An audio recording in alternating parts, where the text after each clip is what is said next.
Well, hello and welcome, ladies and gentlemen, and welcome to Fowlds Ballpark. You're watching the 2019, this is the 56th running of the Vic Guth Memorial Tournament. My name's Jason Gerbes, aka Chopper.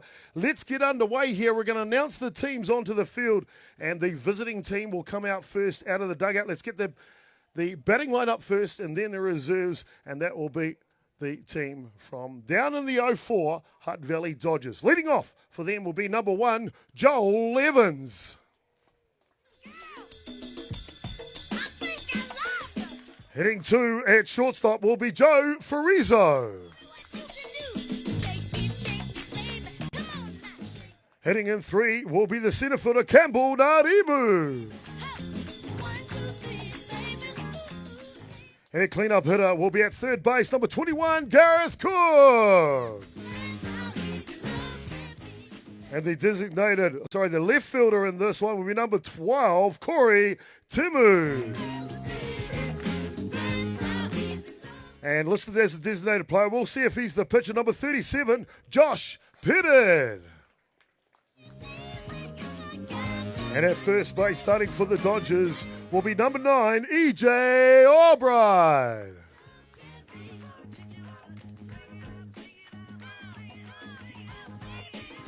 And the catcher for the Hutt Valley Dodgers, number 17, Craig Wallace. And at right field, number 23, Atiawa Nui.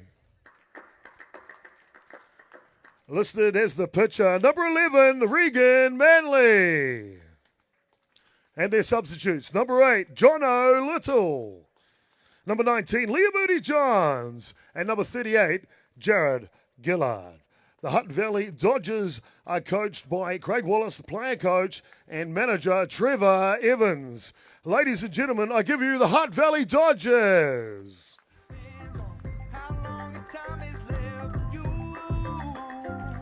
And now, your home team for the 56th Grand Final. That'll be Auckland United. Leading off for them, number 14, Ben Inoka.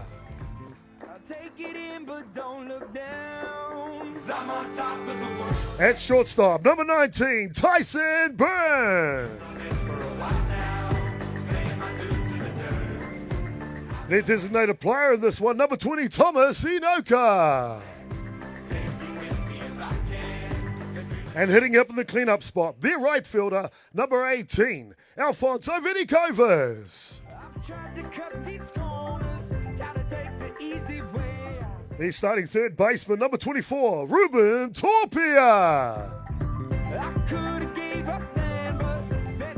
And the starting catcher, number 17, Callum Copain. At left field, number 28, Campbell Inoka.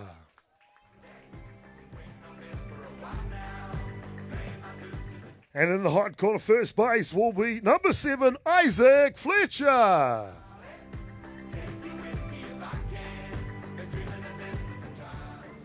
Number 54 will be at second base. That is Brock Adderwell. And listed as the starter in this one, number 33, Nick Hayes. Their designated runner with number 52, Tommy Hananel. Substitutions in that one, Patrick Shannon, Toby Bourgeois, Leighton Hiko Smith, Tim Kelly, Jacob Mahaida Hughes, and Macmillan. The coaching staff for the Auckland United staff is, their manager is Dirk McGregor, and Garth Pollard is their head coach. Gwen Fletcher is their scorer.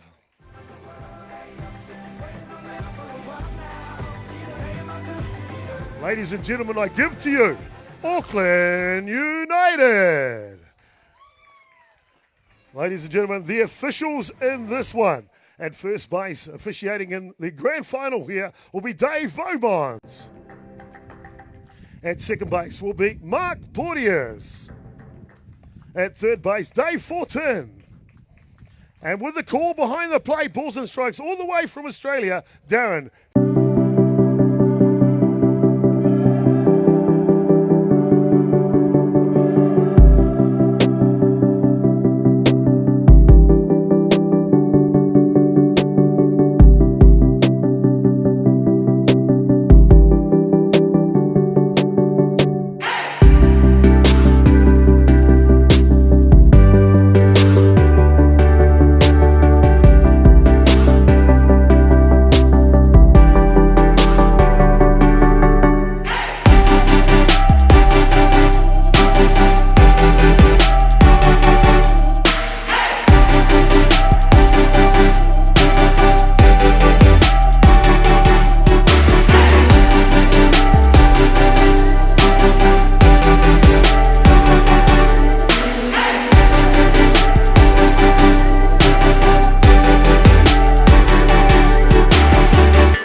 for Game 38, the grand final here between Auckland United and Hutt Valley Dodgers. We obviously thank our sponsors, Hirepool, Chanel Masters, the bar manager, and this one, thank you very much, the Auckland Irish Society, City Parks for the maintenance, and all of the Auckland softball clubs, as well as Naylor Love. Well, ladies and gentlemen, here we go. The grand final for the big one here, the Vic Guth 56th edition.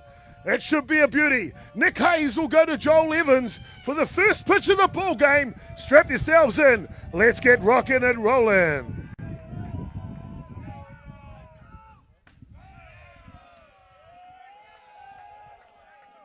First pitch inside there. And wow, what two great teams out on the diamond here. United and the home team. They'll be fielding first. Fouled back there. The next pitch from Hayes to Evans. Well, as we know, Auckland United, they're the home team. They're in the field here. They'll be taking on Hutt Valley Dodgers. They are the reigning champions. And on that note, let me bring into the commentary booth my man, Joshua New. Welcome to the team, brother. Yeah, good to be here, Chopper, and especially for a great game of ball. Auckland United and Hutt Valley Hutt Valley Dodgers 1v1 game last night was exciting. So we'll be looking to replicate that again tonight. Well, it should be an exciting matchup for sure here, Josh. This one comes down the edge of the pipeline for a strike and will level the count here. 2-2 on Evans. Mate, two New Zealand United and Hutt Valley Dodgers. What type of ball game do you think we're going to see? Well, you got two all-star guys on the mound here, so it'll be very much a pitcher's drill, just how it was last night in the 1v1. But now that each hitting lineup's got to see their ace on the mound, you're probably going to be looking at seeing some more hits produced during this game. Well, mate, we see that Josh Pettit swinging a miss on the outside edge to Joel Evans from Nick Hayes, and that'll record the first out of the innings. Mate, we see that Hutt Valley Dodgers have listed Regan Manley as the starter and Josh Pettit as the DP. We think there'll be a change and Pettit will start, so it'll be Pettit v Hayes. Two Black Sox pitchers against each other. Should be a duel, you think? Yeah, definitely. I mean, Josh Pettit, he's struggled to find form over the past couple of tournaments, but he's definitely turned up to the Vic Guth, bringing his A game, and he'll be fighting to get back into that Black Sox starting pitcher role. So hope he goes well today. Well, as they say, the cream will always come to the top, and so does Joe Frizo. But this one, just an inch, goes foul down the line. We've seen the home plate umpire here, Darren Seabar, visiting from Australia, gets that one right on the money, calls it foul. Yeah, nice bit of hitting there by Frizo. That pitch was hard down and in, and he was able to turn on it, just getting past Ruben Topia down the foul ball line. Well, Frizo's had a great summer last year. He bloomed out of the club ranks, didn't he? And it all started with the PK Classic, and then here at the Vic Guth, where Hutt Valley Dodgers were victorious, Joe Frizo made a real name for himself in the domestic season, then went on to the Black Sox. What type of player is Frizo? Why is he so important in the club scene? Frizo's defense is absolutely amazing. It's what caught the eye of Mark Sorensen here at the Vic Guth last week. Last year. He brought a dynamic attribute to shortstop, and I think this following year he's added the stick to his repertoire. So I think he's becoming a complete player as the years go on. Well, yeah, see him blossoming for sure. Tall right-hander is Frizo. And this one down the pipeline on the edge, though, for the strikeout, and that's Nick Hayes' MO. That's going to be a real contributing factor for this game, Chop. If Nick Hayes and Josh Pettit can really find that outside corner, it's really going to create a bit of a difficult task for the hitters. To be fair, it'd be hard to hit them if it was in the middle of the zone, let alone on the outside edge. Well, Campbell Nardemu, he'll him to bat here now, the centre fielder. And we gave you the lineups as they were announced onto the field. He's obviously hitting 3. Gareth Cook hits clean up. Corey Timu hits 5. Josh Pettit will hit 6. EJ Albright hits 7. Craig Wallace, the catcher, hits 8. Now Wati Upanui will round out the batting order for Dodgers in this one.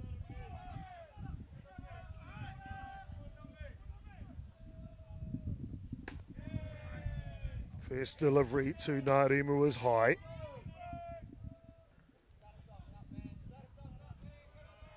Well, the wind today, the weather is fine, Josh. What's happening with the wind? Well, the wind seems to be pushing out to right field, so look for any hit balls up to centre field. They're going to be drifting into the centre right alley, and it's quite a gusty wind, so that could play a contributing factor later on in the day. We're getting a little bit of wind on the mics from time to time. We'll try to shield the mics where we can. If it gets up a little bit, we can hear it in our ear. I know you can hear it at home too, or in the workplace. Of course, if you're not in Auckland, it's obviously an anniversary day. It's a holiday, but for the rest of you, unlucky us, got to go to work, right?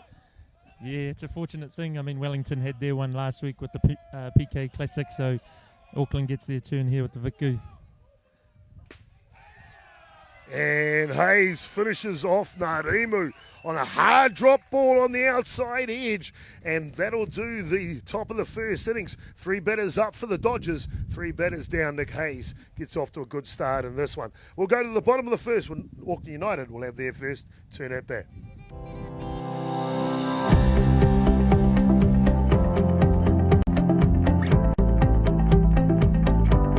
Naylor Love has been established since 1910 and it's got a rich southern heritage, started off in Dunedin. We have our philosophy and our mission of being measurably the best. That doesn't mean being the biggest. It means the best we can at anything that we put our mind to, from our people, from our processes and our systems, our quality and fundamental relationships. The values that we have, they were born by the staff, what the staff believed was important to Naylor Love. You have to be committed and dedicated to what you're doing and be accountable as well. Health and safety is what we are about.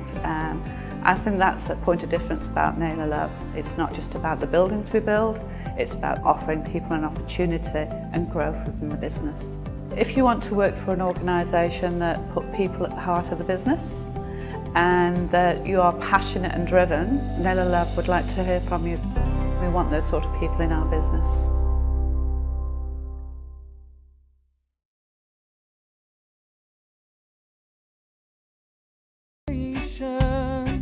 Without fair or reservations, we teach our children to stand as one. We're gone. Who's gonna finish this song? The next generation. Ooh, when we're gone, who's gonna finish this song? The next generation. Ooh. Well, here we go, ladies and gentlemen. Bottom of the first innings. I'll set up Inoka, Byrne, and Inoka to get going here. Will Auckland United 0-0 so far.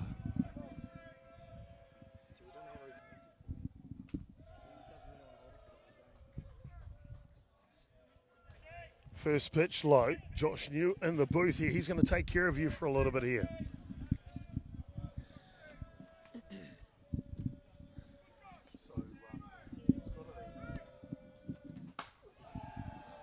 And a nice hit there by Beninoka to the right fielder, Ngāwiri Apanui. Just going past the ever-ready hand of Joel Evans to start United off with the base hit. So with Beninoka safe at 1, that brings up the shortstop, Tyson Byrne.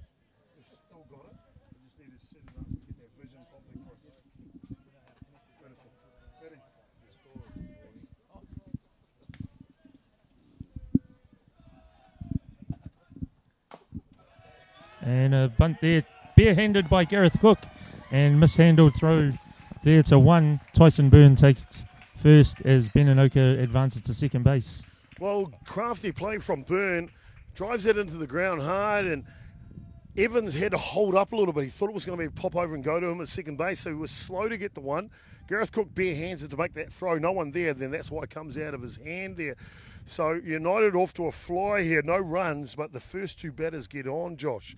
How important is that in a game like this? Oh, Chop, it's all about setting the tempo here, and when you've got one of the best in the world, if not the best in the world, leading you off followed by Tyson Byrne with the short game. You know, it's just a real momentum factor here, and United could jump out to a real important lead.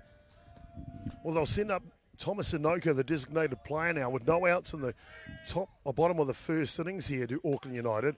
Sacrifice bunt, but a running one from Inoka, something a little different. Yeah, I think, Thomas is good enough to apply the running bunt and try and get himself safe at first base.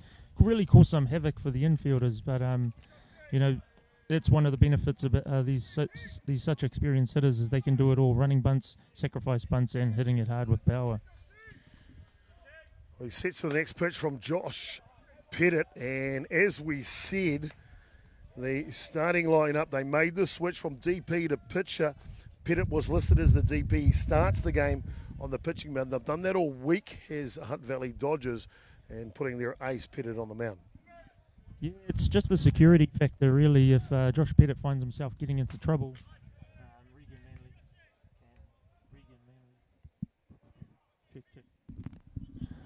Regan Manley can come in and save the day. But Josh Pettit, being such a good hitter that he is, it's important for Hutt Valley Dodgers to really use his bat as well as his experience on the mound.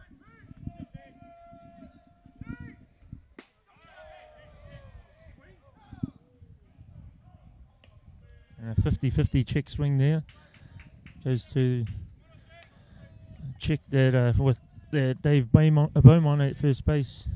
And he says, no, he doesn't go. Well, it's always 50-50, whichever way you look at it, isn't it, on those certain calls. Hard hit ball from Inoka. Narima will take it, going backwards. And in this case, though, Benjamin Inoka at second base didn't tag up. Thought that one was going the gap shot. So no sacrifice, allowing Inoka to go to 3 in the play. Yeah, that one hit on the screws there by Thomas Inoka. A little bit too flat. A little bit higher would have been a great opportunity to move Ben Inoka to third, but good defensive play there by Campbell Narimu. Well, enough power in the bat for sure. Was kind of like a check poke swing, if you like. And if he had some elevation, it would have gone out of there. Up will be the right fielder, Alfonso Venikovis. He'll take the first pitch inside for a ball. Yeah, nice pitch there by Josh Pettit. As you can see, that one down and in. So he's really going to look to stretch the inside and outside corners this one. Hard drop ball from Pettit. Punishes through the inside of the zone. That'll level the count now. Yeah, that's definitely going to be one of the contributing factors in this game. If Josh Pettit can really use his gas down and in on these right-handed hitters, he'll be able to survive long into the game. Well, we know there's plenty of power in the bats of Auckland United as Venikovis swings through that one. And as you're saying, if they free their arms out on the outside a quarter of the plate, that's danger time all the time. So inside at this point maybe is a good strategy. Yeah, well, the two hits, as that one goes down in, and yeah, the two hits, Ben Inoka hitting, that was a down and out. He drove that one to right field, and Thomas Inoka, his one was also outside. So these United hitters can handle that outside middle out pitch, but their down and in might be the X factor here for Josh Pettit. Well, Josh Pettit is the X factor by himself. Of course, this low lifter sails outside, and it'll be a loaded count now with one down. Will the runners be in motion? We've got Ben Inoka at 2 and Tyson Byrne, the shortstop, running at 1. Yeah, two of the fastest guys in New Zealand softball out on the bag. So if anything gets through, definitely look for Tyson Byrne to be at third and Ben scoring on the play. Oh, and a perfect pitch on the outside edge from Pettit. Picks up the strikeout of Venikovis. Nice pitch there by Josh Pettit. Really, his primary pitch is that drop ball down. So if the United players can sort of, lay off of it and get something a bit higher, they might find a little bit more success. But coming down at, somewhere in the late 120s is a pretty hard task here for the United hitters. Well, here's another heavy drop ball out of the hand of Pettit. Picks up the first swinging strike from the third baseman, Ruben Torpia. Yeah, Ruben Topia, one of the most experienced guys in this United lineup. Only the age of 35, I think it is. Yeah, one of the older guys, and not old himself, that's for sure.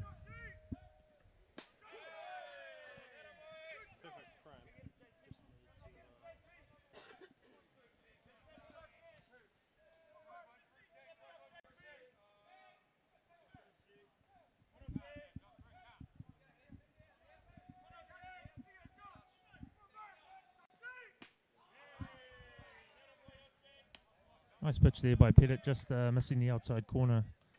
It's good plate discipline there by Ruben Topia, adjusting to the drop ball in the dirt.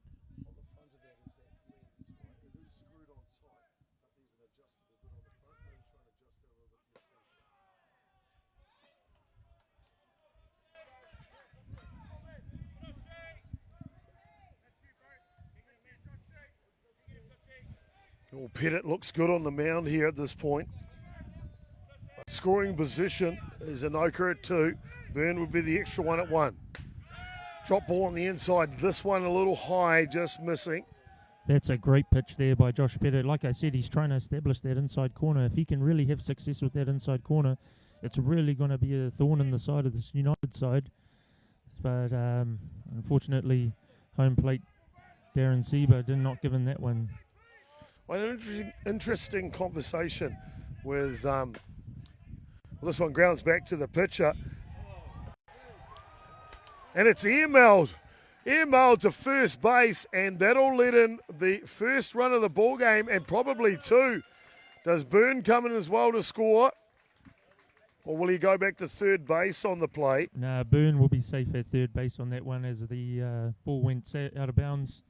He gets himself to third base, so pretty unfortunate play there by Josh Pettit. Could have got him out of the inning with nothing hurt, but instead now you got runners at 2 and 3 with the number 1 Black Sox catcher Kellen Compain at the plate. Well, that's right.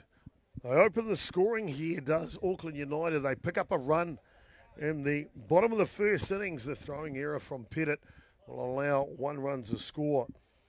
And Byrne will go over to third base in the plate.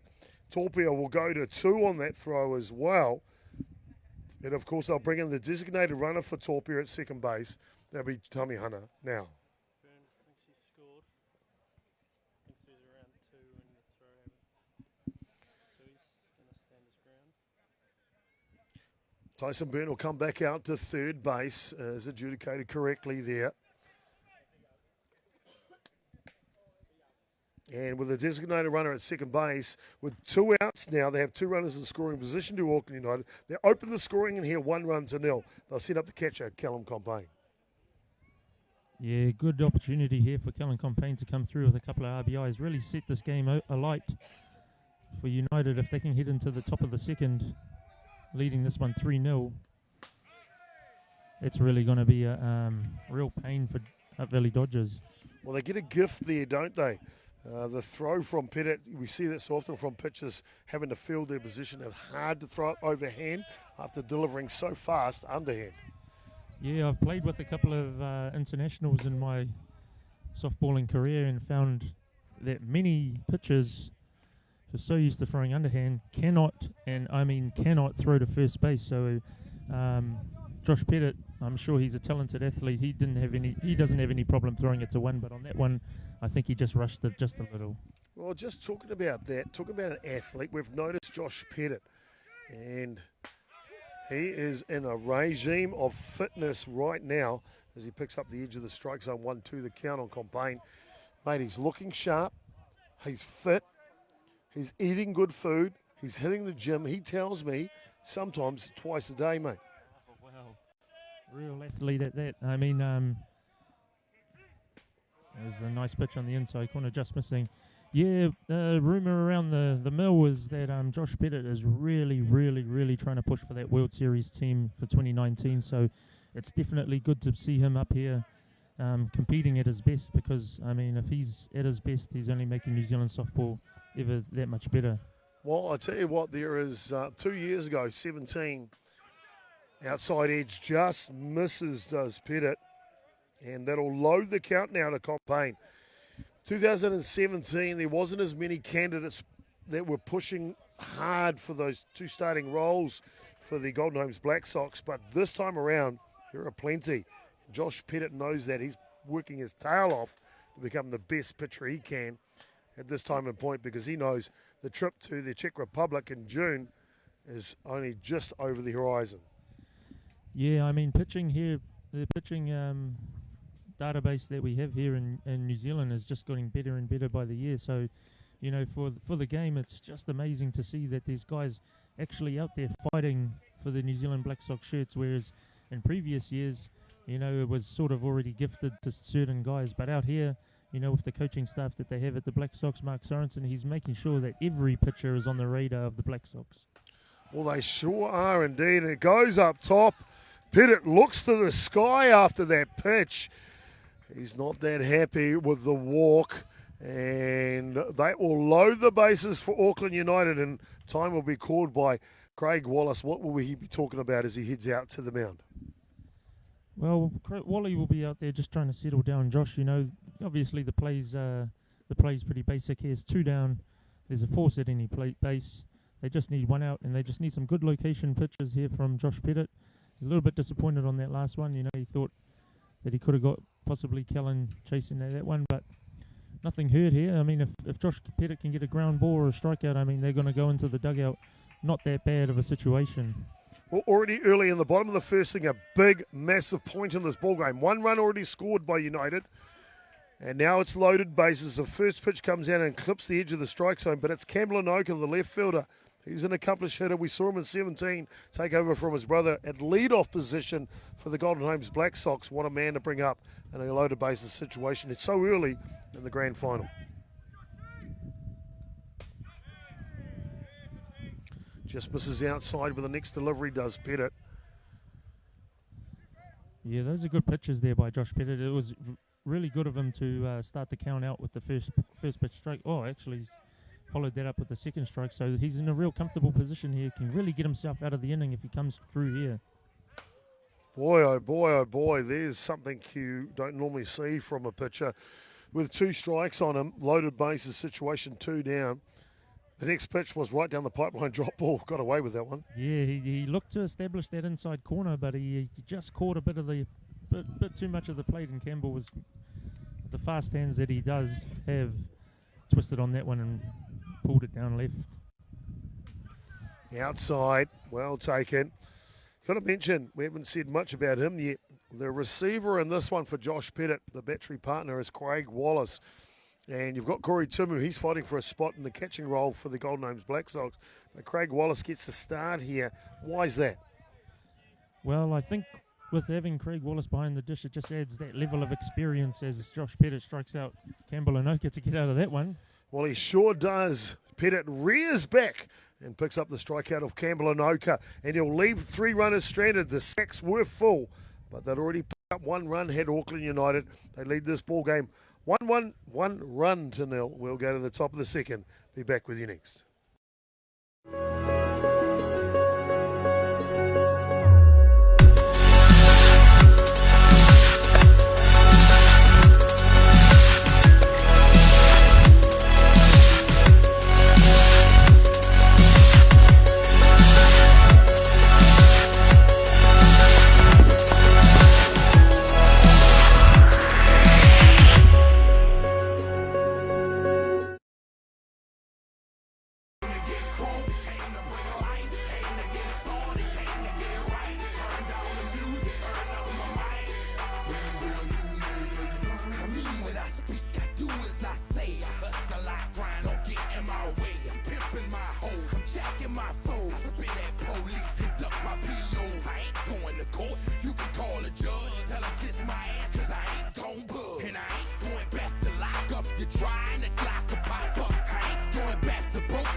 Welcome back to the grand final here of the Vic Guth, top of the second. They'll set up Gareth Cook, Corey Timu, and Josh Pettit.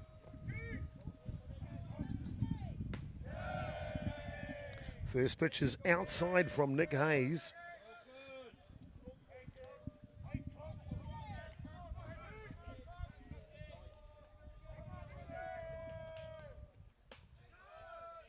Next one is outside as well. That's a nice pitch there by Nick Hayes, just missing the outside corner.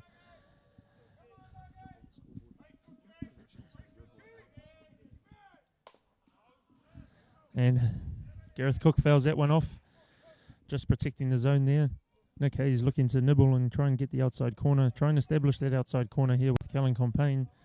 They'll be begging to get that one from the home plate umpire, Darren Sieber. So watch as the game goes on, them nibbling on that outside corner.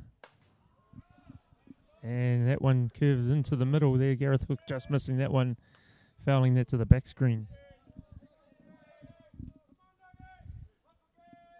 Count 2 balls, 2 strikes on Gareth Cook. No runners on. And missing that one up and in. So he's losing grip on that one a little bit. Well, you can see him working harder here, can't you, Josh? I mean, Gareth Cook, what a legend hitter he has been throughout his whole career. And all pitchers know they need to work a little harder to get him out. I don't mean to be biased here, but I've played against Gareth Cook for many, many years, and I absolutely adore the guy. He's an amazing hitter, an amazing person for softball in New Zealand. Well, he pops out this time to Tyson Byrne at shortstop. And don't you worry about that, because the hitter, first baseman for Hutt Valley Dodgers, will get something going in this game. I guarantee you that. Well, up next will be the left fielder, and that is Corey Timu, showing his diversity here. Josh, obviously we know he's an amazing catcher, but he can also play left field. Yeah, I think just going back to earlier, I think what we were talking about, the catcher role, I think by having Craig Wallace behind the dish, having an experienced guy in a big situation here is good for Josh Pettit, calling ins and outs. And I think at the same time, Corey Timu can just concentrate on his hitting and not really worry about anything going on behind the dish. So I think, Corey Timu's, like many of these guys on the diamond here today, are all athletes, so he'll be able to play comfortably in left field, I think. He's done it for about 3 or 4 games this weekend, is catching the rest of them. So Corey Timu just showing his hand to Mark Sorensen. I could be a catcher, but I could also play in the outfield if required. So utility, we saw that at Kellen Compain and Whitehorse. He could play both roles. Yeah, and like what we're talking about, the player base for the New Zealand Black Sox this year is anyone's game, and it's great.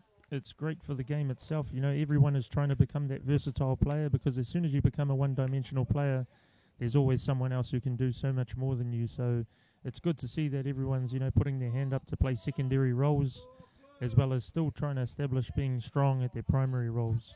Exactly. Well, Nick Hayes, he gets the first answer in that one against Timu as he strikes him out. They check the swing down at first base. Mark Porteous adjudicates it was a swing. And in this case, Timu will go back to the dugout.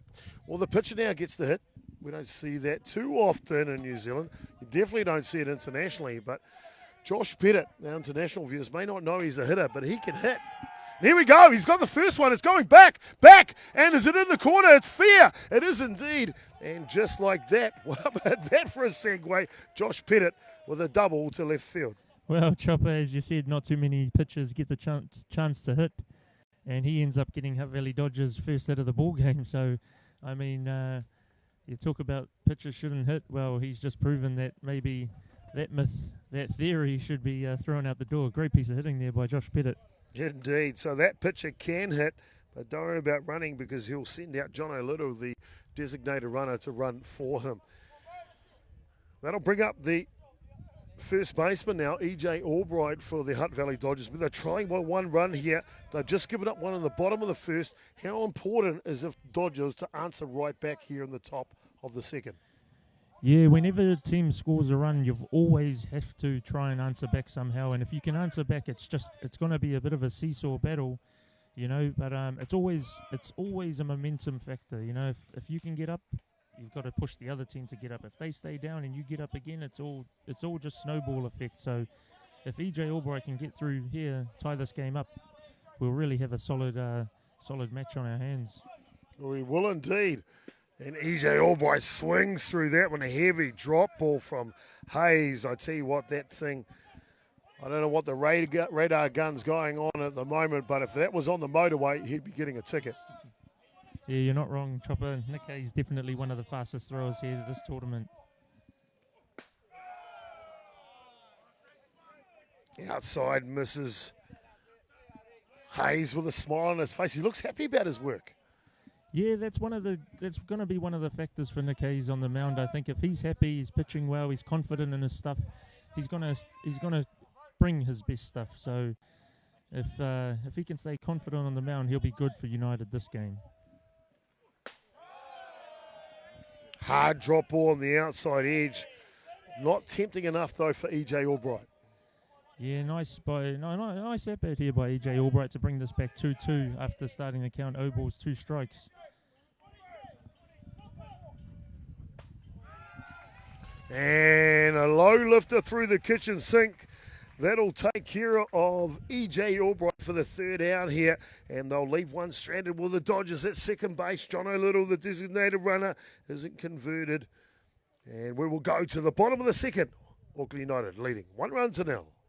Your ideas, your plans, your vision for your dream home. At Golden Homes, we work with you to create a home you'll love living in. With total design flexibility, our exclusive gold standard building system and Zog steel framing proven to withstand magnitude 9 earthquake activity, your new Golden Home will have all the strength, comfort and sophistication you've been dreaming of. It's a better home you'll own. Golden Homes. Golden Homes. Call 0800 22 22 36.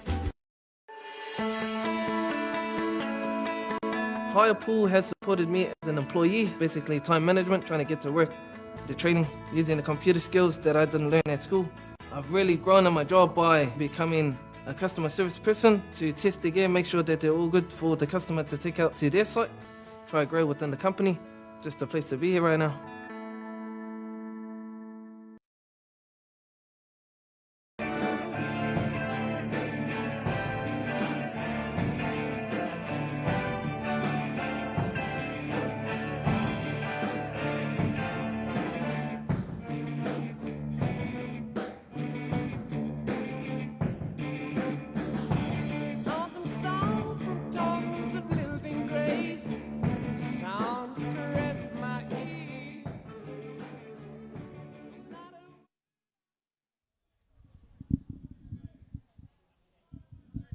Hello and welcome back.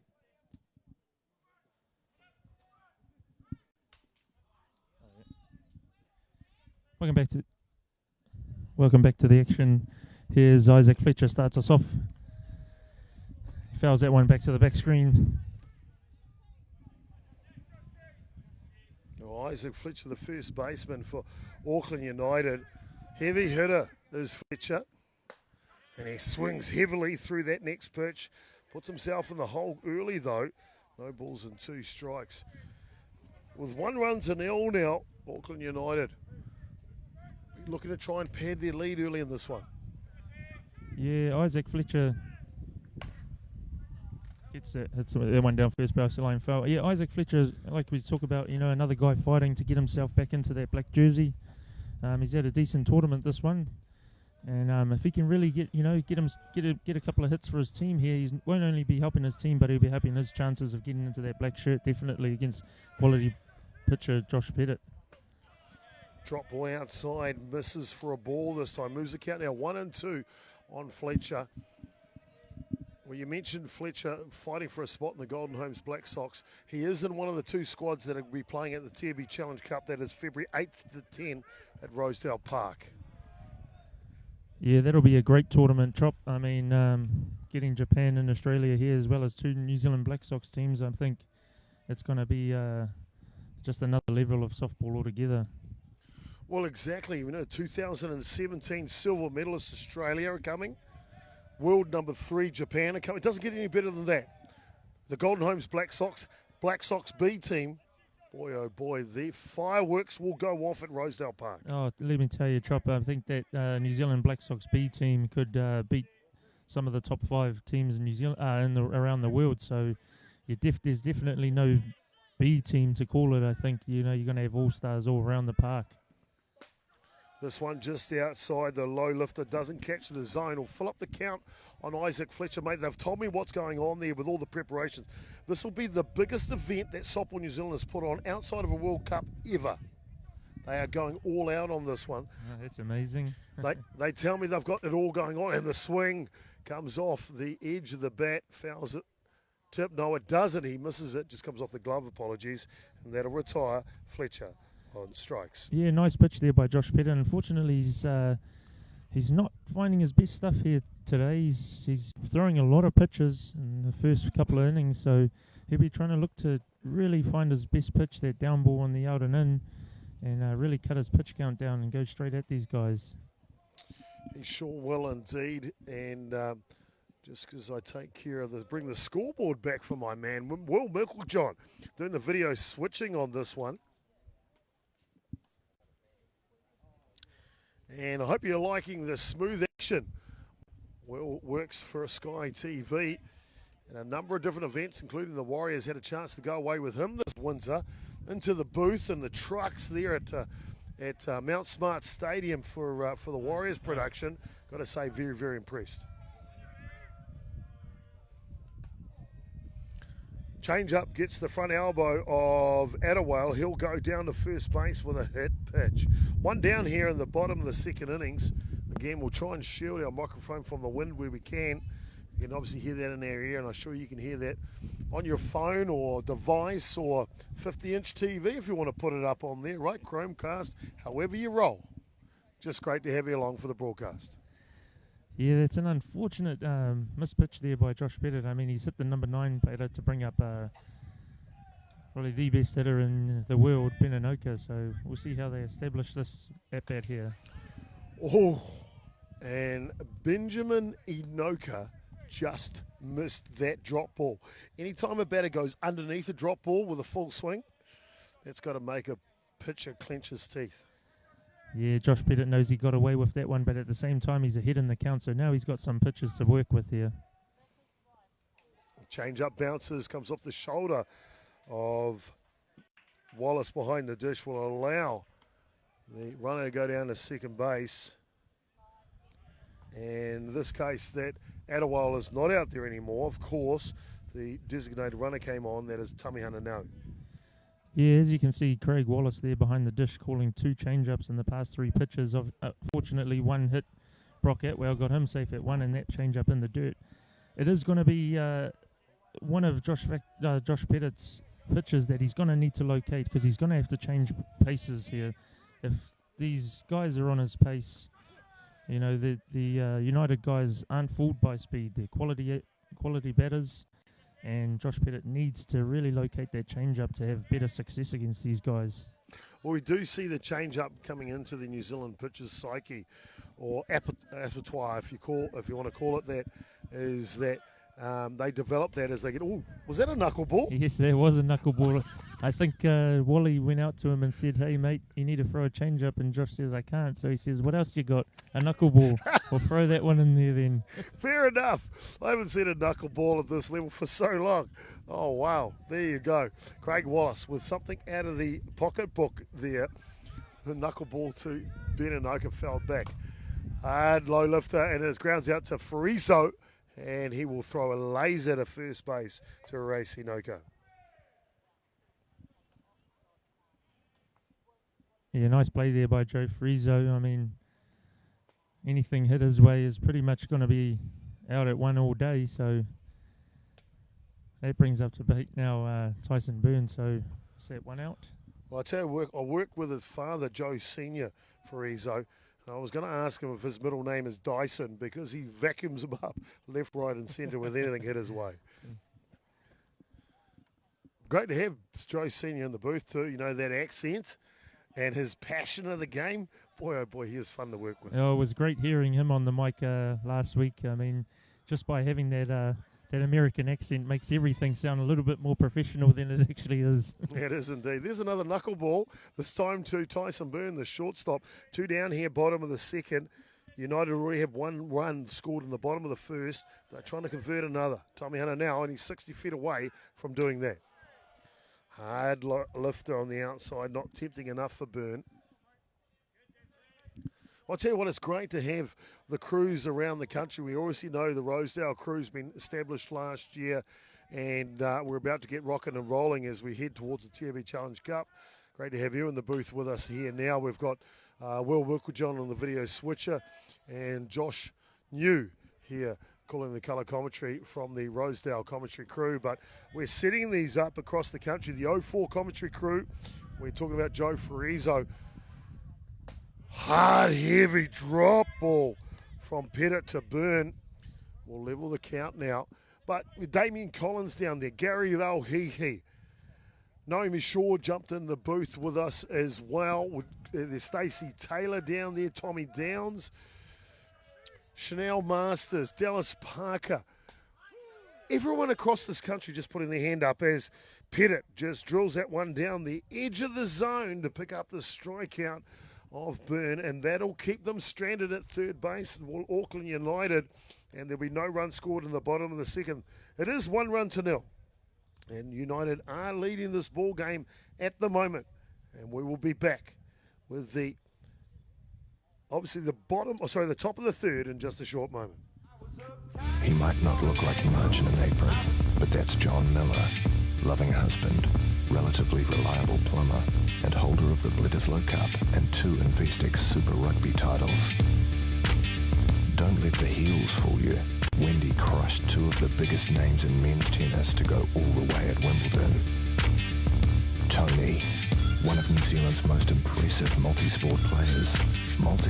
Try playing and taking out a rugby league grand final, a grand slam, and the New Zealand Cup all at once. Mary Adams came from nothing to take Cleveland to the playoffs. Where to next? Well, she won the New Zealand Derby with Ginger Nuts. Finally, meet Richard Sykes, a man with many loves, 80s hip-hop, whose dog barked Twain, and winning, specifically, the Cup final at Wembley. Now it's your turn. TAB, now you're in the game. See, you're always riding in the backseat. Now I'm smiling from the stage while you were clapping.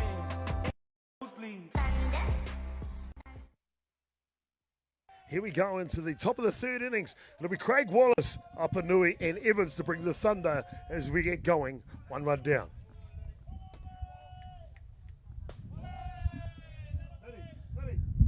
And just leaving that one up high is Craig Wallace. Craig Wallace caught Nick Hayes for many, many years, so he should know all his pitches. Ground ball goes to third base. Wallace will walk that one off, and that'll be the first out. Yeah. Time you hit the ball to Ruben Torpia, is it even worth running, right? Oh, that's right. And Wally knows he's played the game for a long time. He knows when he's out and when he can get there. So an experienced run up first base by Craig Wallace. That brings up to the plate the right fielder, Ngawari Apanui.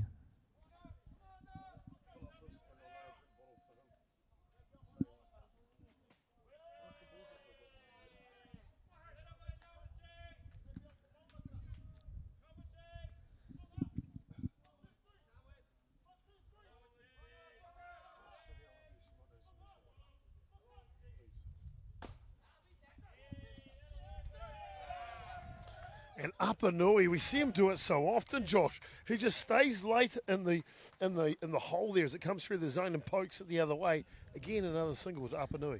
Yeah, that's a bit of a lefties swing, that one. I see Jerome Raymacki, he's so good at it. I mean, he lets the ball travel so far into the onto the plate, and then they just, I don't know, the bat speed, the hand speed that they have, they just happen to poke it out there into the left field. And now Apanui chops that one down, a typical left-handed swing on that one. Well, Apanui took care of North Harbour in the same effect. Bottom of the, it was Hutt Valley North Harbour in the NFC last year. And I was over in Diamond 2 doing that game while you were in the booth and won. And Apanui did exactly that. It was like tiebreaker, second or third tiebreaker.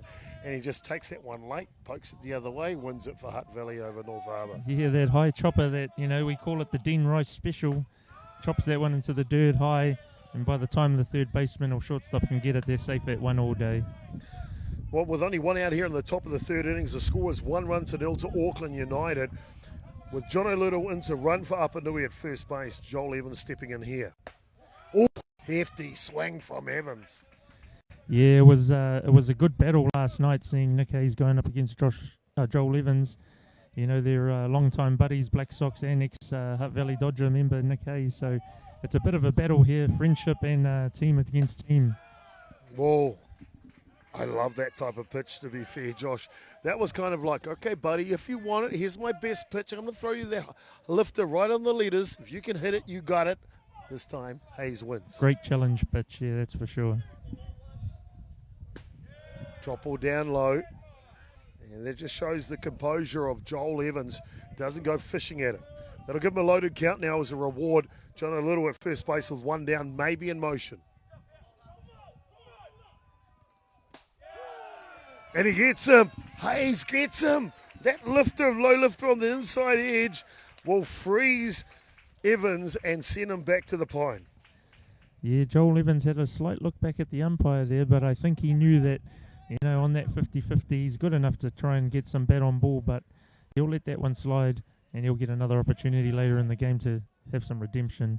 Well, the man of the summer of 2018, Little goes on the first pitch and he slides and he's safe all day long. Great tag play from Byrne, but no chance. Little slides in leg first with a high tag. Yeah, definitely safe there, but as you can see, you've got one of the best salesmen there at shortstop, and he'll be talking to the umpire, making sure that he can get every little bit of inch that's going to go his way. Tyson Byrne, that's Yeah, you're dead right. If Tyson Byrne knocks on your door, you know you're going to buy a Kirby vacuum cleaner and a 50-inch TV and a year subscription to a gym you're never going to go to. This one fouls back now from Faurizio. Yeah, I think this inning right here with the runner at 2 and 1 out, I think, well, no, actually it's 2 out, is it? Yeah. 2 down, yes, of course, here in the top of the third innings. I'm just trying to lasso your foot here for a second. Yeah, this is a key opportunity here. I think yeah. The momentum sort of, you know, it's a little bit flat in the Hutt Valley Dodgers dugout. So if they can get a run here and really even it up, that might ignite something later on.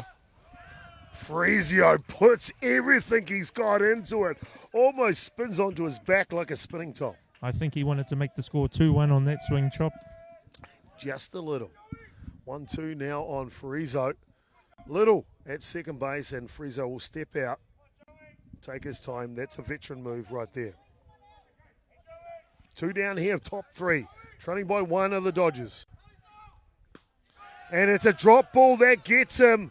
It's a drop ball that gets him down in the zone, picks up the strikeout of Faurizio, and that'll do us in the top of the third innings. No score.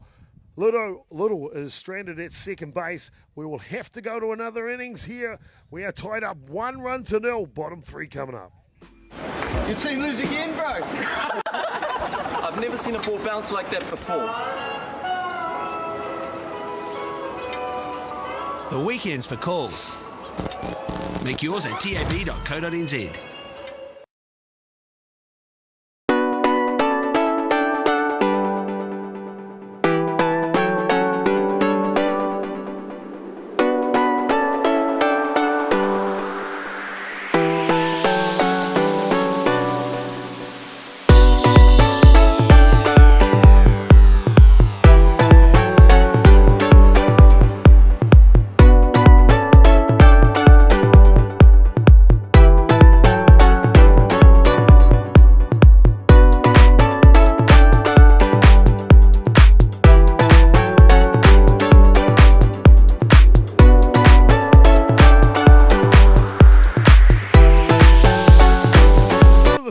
About to come up here. We're in a nail-biter, a pitcher's duel between Hayes and Pettit. Pettit pitching for the team in the field now.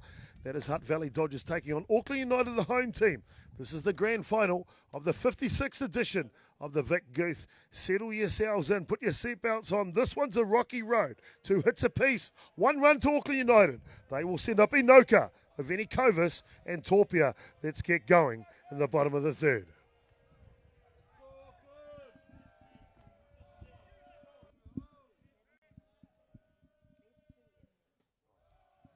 And change up down low left there by Thomas Inoka. As you can see, Josh Pettit really trying to establish that change up, trying to get these Auckland United hitters off balance and use this gas. Hard hit ball by Inoka up the middle. He'll take it any way he likes, whether it's a change-up or a drop ball. This time a drop ball that he laces does Inoka. And he will drop down to first base. Yeah, nice bit of hitting there by Thomas Inoka. He saw the drop ball outside after the change-up. It's one of the hardest things to do in softball is get behind these United hitters.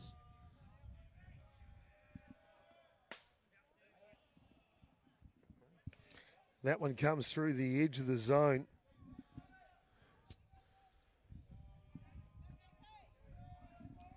Yeah, Auckland United looking to sacrifice over Nikovas to move Thomas Inoka to second base.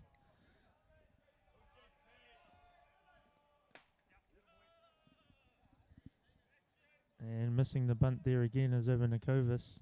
So down, no balls, 2 strikes. He'll be looking to possibly punch something through and really get Thomas Inoka into scoring position.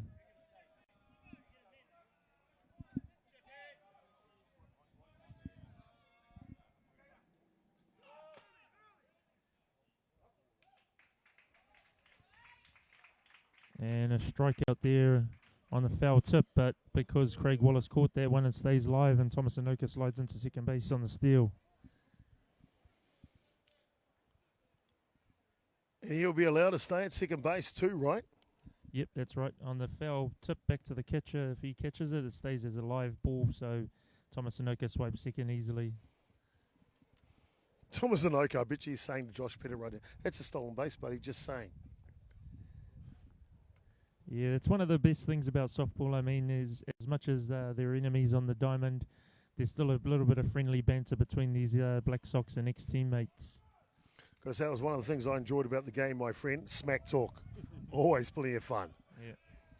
Yeah, that's right, Chop. I mean, the only thing that matters is the score at the end of it, but, you know, friendships still remain the same on and off the field. So with one out here in the bottom of the third innings, they'll set up the third baseman, Auckland United. That is Ruben Torpia.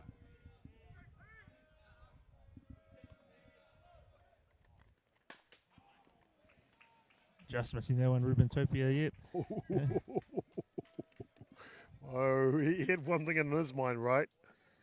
Yeah, there's never a shortage of hard swings down here in the Vic Guth, so plenty of home runs this tournament and plenty of good pitching, so great to see. Now, I don't want to put you under the bus, my friend. Fowl's the next one back as well. But Ruben, lovely hairstyle than you, the dreadlocks. But the goatee out the front, what's your verdict on that one? Well, I think it's a little bit of an Auckland United thing. As you can see over Nikovas, he's also got one, and Thomas Inoka and Ben Inoka. Might be a bit of a team Mexican thing, I think, going on. I'm not too sure. Well, you either like tequila or you don't, right? Hard hit up the ball. The tequila works and the goatee is fine. As it'll go, and it goes through the centre fielder. Ruben Torpia will put the Jets on. He's going to 3. Will he get the wave in? Yes, he is. Oh, no, the stop sign is up.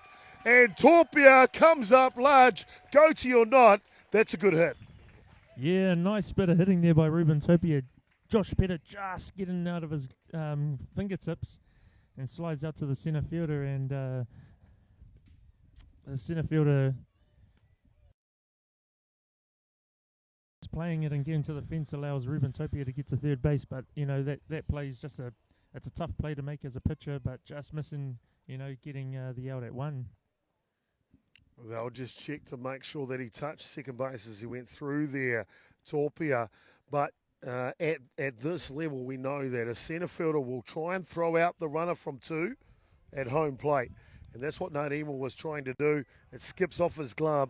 Not only does the runner score there, but Torpia goes to 3 on that play because of the bobble. There's that knuckleball again. Evans is underneath this one, going back to second baseman. They won't test the arm of Joel Evans. Yeah, just going back to the Campbell Nadimu play, even though goes down as an error, it's a very, very good play by him. You want your centre fielder to be aggressive on that one. It just took a bad hop out there in the outfield. And with that being said, you know, with the runner at 3 and 2 out, that brings up Campbell and Oka. Well, really interesting watching this game, Josh. And you're right, the change-up that turns down wasn't quite locating. This was a Texas Leaguer. Will it land? Freesia goes for it, and he can't get there. Nadimu's too deep, and Campbell Anoka goes at the first pitch. A Texas Liga converts another run. Just like that, United are leading 3-0. Yeah, pitcher's curse, that one. The blooper, the Texas Liga. Josh Pettit, put a good pitch on that one, and Campbell Anoka just getting that on the edge of the bat. And as good as Joe Farizio is, he wasn't able to snap that one. Well, Isaac Fletcher, the first baseman, will step in to go to work now. 5 hits to the Auckland United crew through 3 innings, or 2 2/3 of an innings. So they have got their sticks rocking and rolling. We saw Roosters take them on in the semi-final. Boy, oh boy, United were hitting hard then. Has that given them the edge here going into the grand final? Yeah, it's always a benefit to get one game in before the a major final of some sort. Although, there's pros and cons of playing games back-to-back. Obviously, if you don't have the pitching, then back-to-back games is not going to help you. But in terms of the batters, having one game of some pretty solid at-bats gets the things rolling for United. As you can see, they've come out hot, hitting the ball hard. Well, it is a debate, isn't it, on whether they have got to play 2 games on grand final day. Is that a problem for that team playing 2 games, or the team that goes straight to the grand final? It's always a question mark. But in this case, Auckland United run over Roosters. Nick Hayes only pitched 2 innings in there, so he's still fresh. Yeah, definitely. If you can look after your pitchers, and as United did, they came in with the game plan of let's come in, let's score a ton of runs, let's get our ace off as soon as possible so we can save him for the final. So a bit of strategy there by United, but at the same time, they set themselves a goal, and the game before they definitely reached their target. Well, they did indeed, and so United are sitting well in the box seat, getting some BP practice in the semi-final, winning that one 11 runs to 1 in 4 innings, and now they are starting hot here in the bottom of the third. They've plated 3 runs already, 5 hits have the boys in red. And Cook, look how cool calm. Oh, that guy has got ice in his veins. Absolute athlete is Gareth Cook, absolute athlete. Well, we know he's your favourite, and he's everyone's favourite in Hutt Valley as he takes that liner to complete the innings, does Gareth Cook. Top of the 4th coming up next, 3-0. United leading Hutt Valley Dodgers. Let's see if they can get the bat stirred up.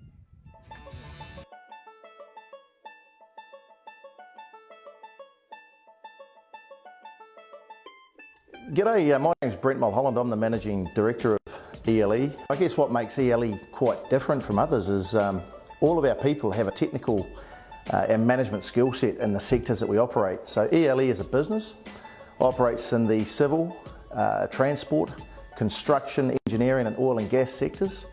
We have branches in Christchurch, Wellington, Auckland, Hawke's Bay and New Plymouth, and we engage approximately 500 workers on any given day. So if you're a client looking for great staff for your business, we've got people that can help. We're easy to work with, non-corporate, and we like to think we just keep it real.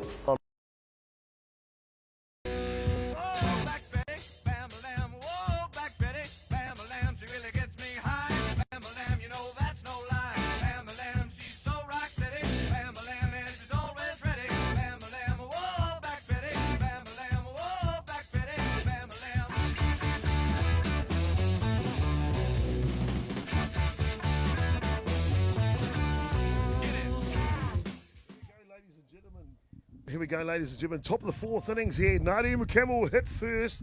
After him will be Cook and Timbu. 2-0. United leading. 3, of course.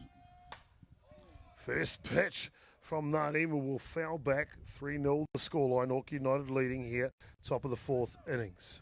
Yeah, with Campbell Nadimu up to bat now, I think he's looking to have a little bit of a redemption after that misplay out in centre field. You see that first swing there really putting his heart into that one. Well, he'll take the next pitch outside for a ball to level the count. Well, Nadimu. Let's not forget, he went to one of the best boarding schools in New Zealand. Well, that one comes through the bottom of the zone, though. Nadimu will ask the question, how close to the zone was that really? Best boarding school in New Zealand, what would that be, Josh New? Oh, I couldn't help you there. I don't want to be biased to my other ones. Hatapolta, of course, that's where Campbell Nadimu went. Ngāti Tāwhiri Mātia was his house. Just saying, it was mine as well.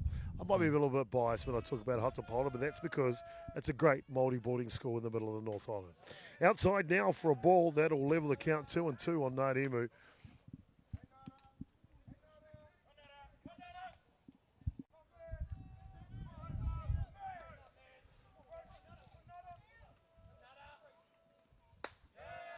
Ball up top. Yep. Yeah, just looking at Nick Hayes here, you can see he's pitching with real confidence. He's really enjoying his time out there, and with confidence comes quality, and him being on the mound right now is definitely the Nick Hayes that United want right on the mound for them today. Well, plenty of confidence and plenty of quality when you look at Nick Hayes, that's for sure. And a hard drop ball comes through the kitchen sink, and swinging over the top of that is Ngāti. Yeah, that's going to be one of the. That's got to be one of the hardest pitches to hit here in the Vic Guth against Nick Hayes. Is that down and in, coming in, and probably looking at early 130s there. That he put a bit of a grunt on that one, and he sent that one down at some extreme heat. Well, here comes Gareth Cook. We saw him rev it up against him last at bat. Ooh, this one just misses the puku. That's the stomach of Gareth Cook.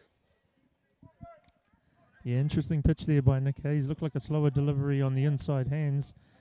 If Nick wants to stay safe with Gareth Hook, they want to keep this out.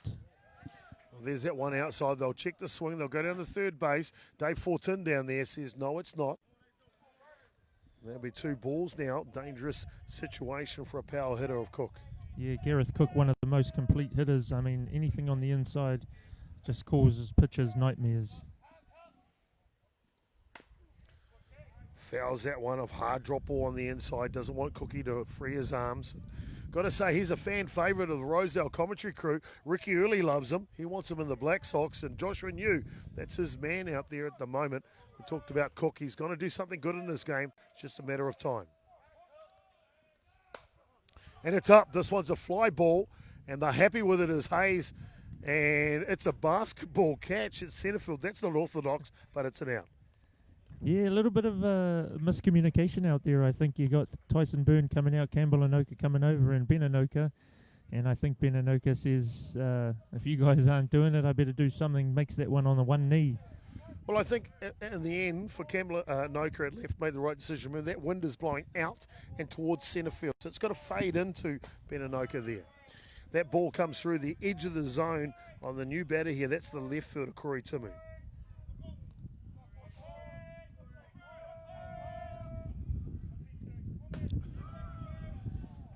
That one comes through the top of the zone. Got to say, Nick Hayes looks sharp out there on the mound. Socks are up, the stirrups. The new uniform from Unu Sportswear looks really pounced and pronounced on the mound. Yeah, Nick's been working hard physically over in Australia. Him and his partner doing CrossFit sessions, and he looks in an outstanding shape up there. And I think Mark Sorensen will be pleased with his training regime over there in Australia. Well, it's a tough thing too. Now you've mentioned that Nick Hayes has migrated to the Gold Coast of Australia. Just did that in the beginning of the summer. And now as a player for Auckland United, they fly him in and out when they need him during the season. How much game time he gets is limited. Is that enough for Mark Sorensen? At the moment, he's in the final. Obviously, he's in form. Yeah, I think, a player of Nick Hayes' quality. He's out here. He's making the most of his chances. And I mean, if he can come out here and shut down Hutt Valley Dodgers, and throw up a donut for Auckland United, I think he's pretty much saying to Mark, hey, I'm over in Australia. I'm doing my thing. I'm still coming back. I'm doing my thing. And I think Mark and the rest of the team there at Golden Homes Black Sox can just tip their cap and say, you keep doing you, buddy. Well, keep doing you as Nick Hayes at the moment. He's got the lead in this one. He's only given up 2 hits in the ball game so far, and no runs as Dodgers are blanked as they're in the top of the 4th. 2 outs here with Timu up to bat. This one's down low, so it'll be a full count to Timu the next pitch he sees. Yeah, if he can get himself safe at first base here, we can really get we need to get a bit of ignition here from the Hutt Valley Dodgers crew. And that frisbee goes out wide, and Hayes just winces on that one. Timmer will go down to first base on the walk, of course, and they will call time to make sure their ace is okay. I seen them sell they souls. You my number one draft pick. Baby, let's pick and roll. I always keep you up on a pedestal. Misery-less company. Baby, don't sweat these hoes. I got a whole lot of names and a whole lot of numbers, but I throw them away, cause I think I might love you. Could be the Mary Jane or the spell. Well, with the game here, top of the fourth, 2 outs to move to first base. Leading by 3 runs, Josh Pettit steps in. Well, we saw Josh Pettit takes the first ball down low. His first trip to the plate was a double down the left-hand line, just inside the home run fence. So he's got some power. Oh, definitely. Josh Pettit, he's a bit of an athlete, and he can do it all. Hit for power.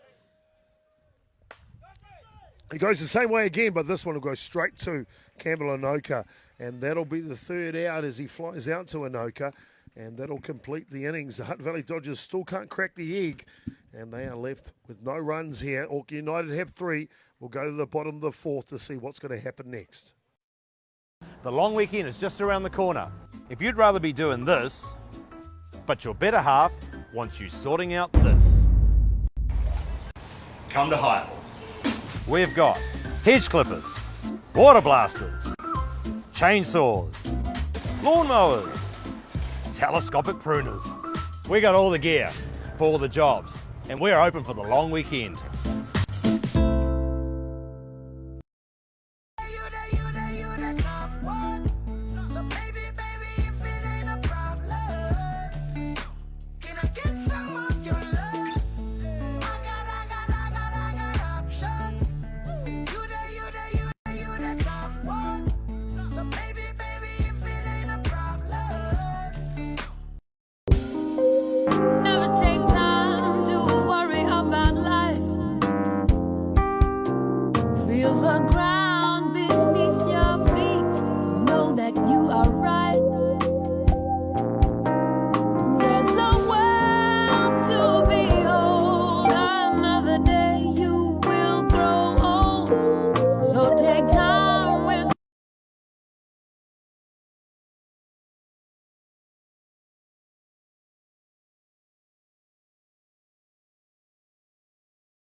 Well, as we move to the bottom of the 4th innings, Hutt Valley Dodgers have decided to make a change here. Campbell Nardema will move from centre field. He'll go to left. Jared Gillard will come into the ball game. He'll be taking over at centre field. The left fielder, that is Corey Timmer. He'll come in to catcher. You'll get to see what type of arm he has. But a new man on the mound will be Regan Manley taking over from Josh Pettit as we go forward here from the bottom of the 4th innings. The score is 3 runs to 0. Auckland United will send up Brock Attawell, then top of the shop, Ben Anoka, the centre fielder, Tyson Byrne, the shortstop, 1, 2, 3, as we go in the bottom of the 4th. Well, but we see Regan Manley come onto the pitching mound here, and what a man to bring off the bench for the Hutt Valley Dodgers. And he first pitch he delivers is a hard drop ball, picks up the strike on Attawell. Well, we've seen Regan Manley this weekend, and he looks in peak physical condition. And what have you thought about his efforts on the mound thus far in the weekend? Well, hard hit from Attawell. Manley to the mound, but again, what did you think of Manley this week so far? Yeah, Regan Manley just come in and he's really showing what he's capable of on the mound. He's been one of those guys, you know, who's always been there or thereabouts. And this tournament, he's really shown, as well as the PK Classic last week. I think he's really, you know, put his hand up and said, "Hey, I want to be a guy who I want to be a guy that gets a bit of a look into the black shirt." I mean, he's done amazing things over the past couple of years. He's been picked up by Porirua, and he's playing some good quality softball down there. And I think one of the hardest things for players, as they get older, is to keep the fire burning. But I think with Regan Manley, I think his flame's been ignited, and I think he's really trying to push. And I think the stats speak for themselves. Hard hit ball. He's welcomed by 2 hits. One from Atiawa and now one from Enoka as he drives that through the 5-6 hole. And just like that, United put 2 base runners on in the bottom of the 4th innings here. Regan Manley, you were talking about, they've lit that fire underneath him at the moment. He just missed the trip in 2015 to Saskatoon for the Golden Homes Black Sox. He knows he's got an opportunity here. He's one of those pitchers that are pushing for those 3 rolls, or 4 rolls, I should say, to go away to Prague for the 2019 WBSC. Oh, and it's a push bunt. It goes to 3. Friezo can't handle it. And it's loaded bases from Tyson Byrne.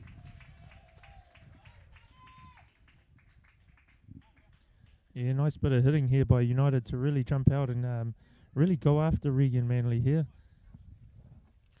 Well, that's what you do, don't you, when you get a relief pitcher in, you want to jump on him straight away. Tyson Byrne, instead of laying the sacrifice bunt down with no outs, runners on 1 and 2, he pushes it over Cook at third base.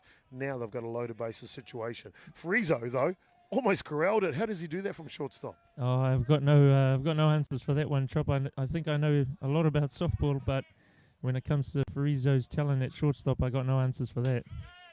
Maybe you need to talk to Dad. Something in the mum's gravy down there. We're going to say he gets his range from his mother. I'm just joking, Joe Senior. I know you're watching now, and I hope you're enjoying the match. This one's outside. Picks up the outside edge, of course, of the strike zone. We'll level the count 1-1. It's Thomas Enoka batting here. Loaded bases situation, no outs. Plenty of options. They go with a long stick or something short. I think Thomas Enoka is looking to hit something hard here.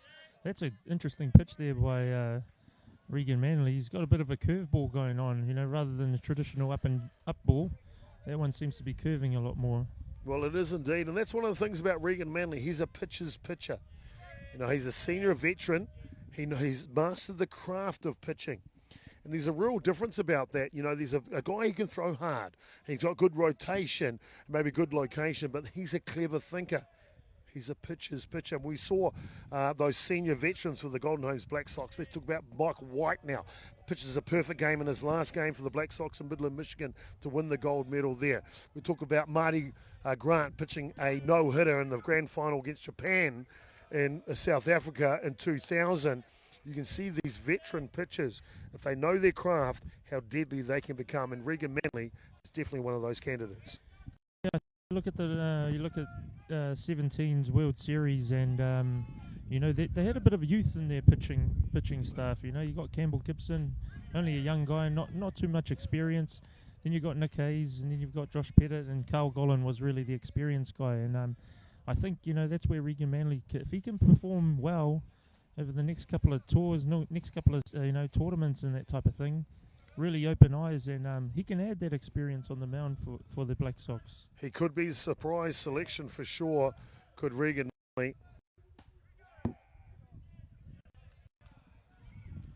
First pitch to Iveni Kovas. We saw the strikeout of Enoka on that drop ball on the inside. That was the first out of the innings. Yeah, Regan Manley, one of the bigger pitchers we have this tournament. I think that's a contributing factor to his success. When you've got a guy out there who's 6'6", 6'7", it adds a different dynamic of where that pitch is being released from, and it makes it a little bit difficult especially when he's throwing that drop ball from such a high, from a high hit point release. Exactly. He knows how to work it to his advantage, does Manley. Drop ball this time inside, gets away, but Tommy Hunter now, the designated runner at third base, 60 feet away, knows it's too short away from Tumu. He's an experienced catcher, Tumu behind the dish. 2 balls and 1 strike here. Well, Manley comes from a stock of pitchers. Their father, Glenn Manley, was an accomplished pitcher, maybe a little ahead of your time, Josh, but definitely within the beginning of my time playing senior ball was Glenn Manley out of the Astros club in Fielding. Oh, that drop ball did work. I was going to say that looked good. It was like this drop ball that tailed into the top of the zone. What a pitch. Yeah, that's one of the things you get with experienced pitchers. They've got it all. I mean, you got cutters, you've got split finger pitches, you've got it all. So Regan Manley knows that he can't just rely on down and up here. He's got to bring every tool out. Well, there's one that he used, and that's a lifter that just sails across the edge of the zone. And Ivenikovas doesn't like it, but he knows that hit it, and that'll sit him down. Leave the bases loaded here with 2 outs. United trying to convert it. They lead by 3. A hit here, almost with Hayes on the mound, could be good night nurse. Yeah, it's a golden opportunity sort of missed here for United if they don't get these runs in, because 2 runs here could really blow the game open. With Hutt Valley Dodgers, the energy not looking too strong in the dugout, but they really need to pick things up here. And if Regan Manley can get out of this one, that might just give them a boost heading into the next inning. There's that little sailing curveball across the other way, this time for a ball. Ruben Torpia, the third baseman, stepping in here with loaded bases. He's been on base twice, forced an error his first at bat up the middle, and then he drove a single to left. A couple of runs plated in that single as well, did Torpia. So he knows how to convert when they're on the pond. Oh, there's that pitch again, just bends it. It almost starts at the batter in his box and then bends into the strike zone. That'll freeze anyone, anytime. Yeah, it's a very difficult pitch, that one. I mean, straight out the hand, it's looking like it's coming at your front elbow, and then next minute it's over the inside corner of the plate. So here it is again, but this time on the outside edge, the same pitch, and that'll pick up the strikeout of Torpia, and that'll complete the bottom of the 4th innings. No runs scored here from Auckland United. We've got ourselves a tight one, 3-0 United leading. But Dodgers will be up the bat in the top of the 5th when we come back.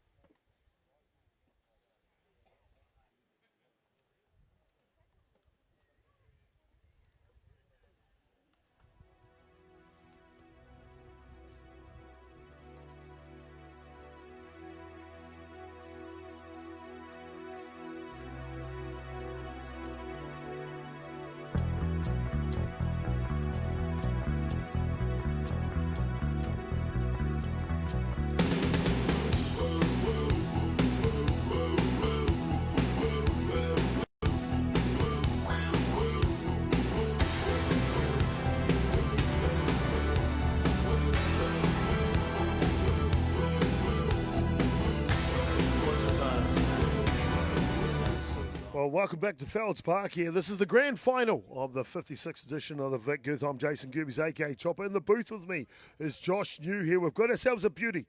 3-0. Auckland United are leading here, but top of 5. Hutt Valley Dodgers, reigning champions, looking to go back-to-back, the repeat. They'll send up EJ Albright, and I think it'll be Gillard hitting for Wallace coming up 2, and then Apanui, the right now, where the right fielder will be hitting 3. Let's get back to the action. 3-0. United leading.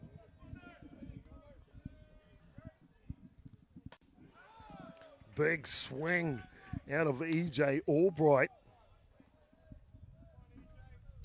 Yeah, the Hutt Valley Dodgers really need to get something going here. I mean, Nick Hayes is only on a 2-hitter right now.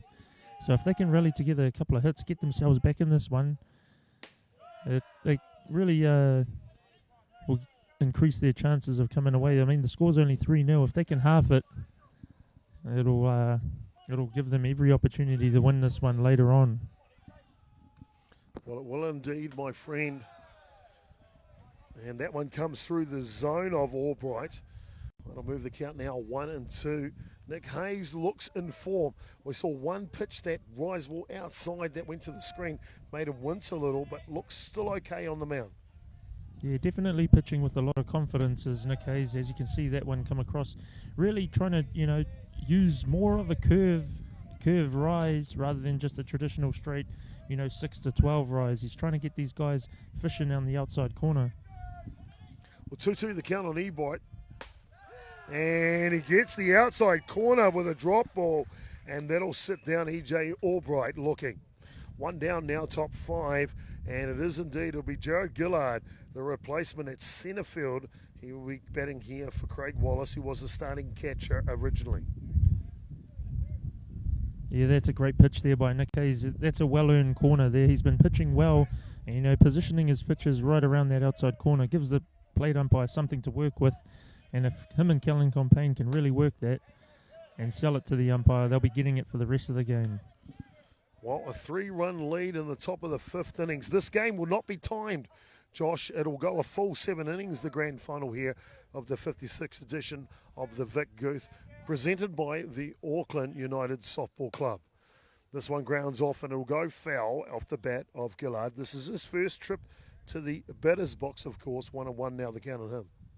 Yeah, it's quite interesting that you bring up that this is a 7 innings game compared to the hour 35 games that were going on this morning, Chop. It brings a different dynamic to the game. With the games being only an hour 35, they only come up to about the 5th inning, sometimes the 6th. And now batters get the opportunity to have, 3-4 at-bats compared to maybe 2. And, if you're in the lower order, maybe even 1. Well, you're right. It's now time for longevity for the pitching staff. And it does normally pose an advantage to the hitting staff as they get more trips to the plate. 1-2 the count now on Gillard.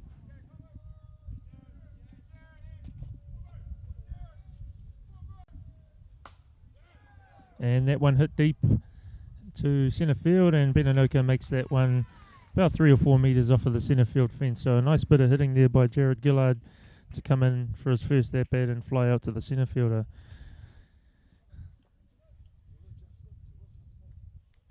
So with 1 out, that brings up the right fielder, Ngāwiri Apanui. He ended up chopping one over the third baseman's head, Chop, last time I said.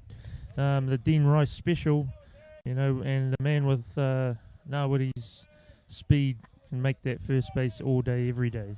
Well, he sure does. Ngāwiri Apanui, completely different frame, and he'll drop one over the top. This one is a throw, and he can't get it in time. Brock Attawell tried the Derek Jeter jump into the air and throw, almost pulled it off. That right there is just great softball. I mean, you got a high chop at the middle, up second base there, and second baseman Brock Attawell comes over second base on Tyson Burns' area, makes the jump throw, but with a lefty and, like I just said, Ngāwiri Apanui's fast speed, he gets himself at first. Also a nice pick there by Isaac Fletcher to stop that one going into the outfield or possibly over the fence. And the designated runner will come on for Apanui at first base. But more importantly, up to the plate now is Joel Evans. We know he was a superstar in 2017 up in the Yukon, won the gold. That's where you get the gold, right? He won the gold for the Golden Homes Black Sox in that event with a grand slam of Adam Folkard. He has gone 2 at-bats, 2 strikeouts, 1 swinging, 1 looking so far in this contest. Yeah, I think right here, right now is when you start to you find X factors in these all-star players, and I think Joel Evans will be looking to get himself a good AB, get him out of this little slump. Well, yes, indeed, and cream always comes to the top as you see that pitch come down the pipeline on the edge from Nick Hayes. It's a true contest here. Hayes v. Evans. Game on the line. 3-0 United are leading. Drop ball gets the top of the zone. That's at the top of the letters, might I add, and Evans just asking home plate umpire visiting from Brisbane, Australia, Darren Seabar, is it any taller than that? Yeah, nice pitch there by Hayes. Drop ball gets away, and Little will go to 2. Evans will be erased because he was a runner at 1. No, of course he won't. It was 2 down. They'll have to make the throw, and that'll do the top of the 5th innings.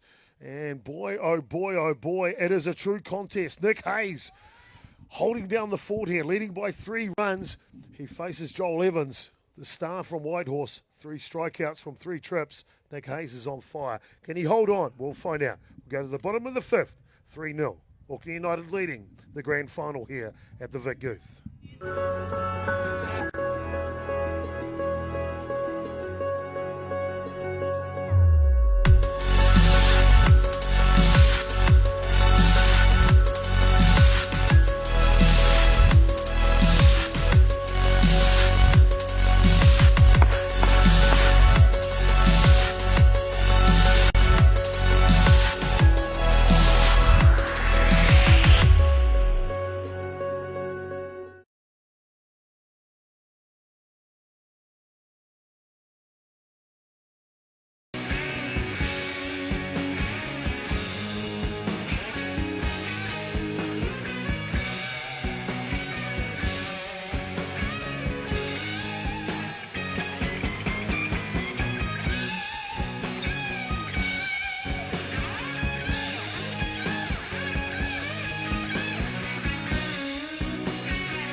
Hello, welcome back to the action. Kellen Compain leading off United here as we go into the bottom of the fifth.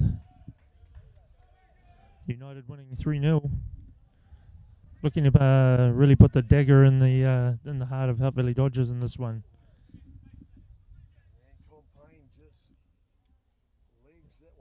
Compain just fouls that one off to the screen. And that'll level the count here, 1-1. Josh, the game is 3-0 to Auckland United. But it almost feels like as we're midway through this one, bottom of the fifth, it's a balancing act right now. Yeah, it's still anyone's game here, Chop. I mean, you know, all Hutt Valley Dodgers need to do is get a quick 3 and out here. You know, come into the box. They're in the middle of their order right now, so it's really do or die for them here because they're running out of time. You know, the at-bats get a bit. The at-bats get a little bit shorter as the games go on, and you really have to execute here. So if Regan Manley can come in and get a good 3 and out here, they can really increase their chances. You know, and they're just, to me, Chop, they're just seeming a little bit flat at this stage. And I think United got a little bit of a crowd support, I guess, and just a little bit of urgency to try and get Hutt Valley Dodgers out of their three-peat. Well, the Dodgers look like they're quite assassin at this time and point. And they're just trying to sneak through here and grab the win. But they've got to score yet. And we'll find out if they can do that when they come up to bat in the top of the sixth. Compain will continue to work here now. Hard hit ball. And Liam Udi Johns. And we have some changes in the field. I missed that. Apologies for you. Udi Johns is into third base. Cook is over to first. Means Ujo Albright will take a break. So Udi Johns will be batting for Albright from this way out. Yeah, a couple of changes here for Craig Wallace. You know, obviously trying to increase his defense. You know, try and get some plays happening, and also, you know, there's been a couple of flat at bats by EJ Albright, but I think you know, he's just trying to look for something just to give the guys a bit of a spark. He's only a young fella as Liam Udi Johns. I think he's about 20 years of age. But you look at him, and these kids grow so quick, don't they? He's already starting to develop a man's body, and he is quite lethal and deserves to be at third base. This one's hit. It's going back, and it won't have fallen in a leaguer. A little hard to read that off the bat, and so that it was for Campbell Nadimu, who will fall in front of him, and Campbell Inoka will pick up his second hit of the ball game. Yeah, as you were talking, Chop, you know, going on about the young third baseman. You know, it's just, you know, this is the third, probably, this is the second best tournament in New Zealand. And I think, you know, whenever after the club net, obviously, and get some experience playing some finals ball here, I think it's only going to increase your player ability over the years. And, you know, if you get to play in the Vic Guth final, I know myself, you know, I've played softball, probably, I don't know, 15, 20 years. I've only ever been in one Vic Guth final, so, you know, for a young man to have the opportunity to play one Vic Guth final at the age of 20, I think it's only going to increase his attributes over the future. Well, he will indeed, and I'll tell you what, Josh, and he's our guest in the booth here, colour commentator extraordinaire from the Rosedale Commentary, but still playing. 20 years of playing, mate. You look like you're 25, so you must have started playing Premier Ball at the age of 5, my friend. And congratulations to you to continue to play this great game of fast pitch softball. Yeah, mate. As you can see, there's plenty of kids around, and you know, although you might not be on the field, you're sort of having your own Vic Guth final out in the playground somewhere. So I think it's a great environment, great atmosphere here, and it's been a great tournament. Well done to Auckland United for holding yet another great Vic Guth tournament. Well, Fletcher goes down on strikes, and he will walk back to the dugout as Manly just bears down with a drop ball. Erases him for the second out of the innings. That'll bring up the bat now. Brock Adderwell. He drove one up the middle, hit by pitches first at bat, change up on the inside corner, and then drove one up the middle. He welcomed Regan Manley as he came into the ball game last innings, and he swings hefty at the first pitch. One strike on him. Yeah, Brock Atwell, as you may believe, he is one of the in-form hitters of United. You know, he was outstanding form down at the BK Classic, and when he came back. There was a couple of midweek games, and he was hitting home runs left, right, and centre. He's only gone strength to strength since he came back from the Junior Black Sox tour. Yeah. And as only 18 years of age is Atiawa, so a young man, but works incredibly hard at his craft, and he swings on this one on the outside edge, and the veteran Manly will get him this time swinging, and that'll do us in the bottom of the 5th innings. We're through 5, ladies and gentlemen. 2 to go here in the grand final with a 56 Vic Guth. The score is 3-0. United are leading. Nick Hayes will come back out to the mound. We'll see what the Dodgers can muster up in the top of the 6th when we come back. Stand by, they're about to go. Second pitch spot next was O'Day out 3-1.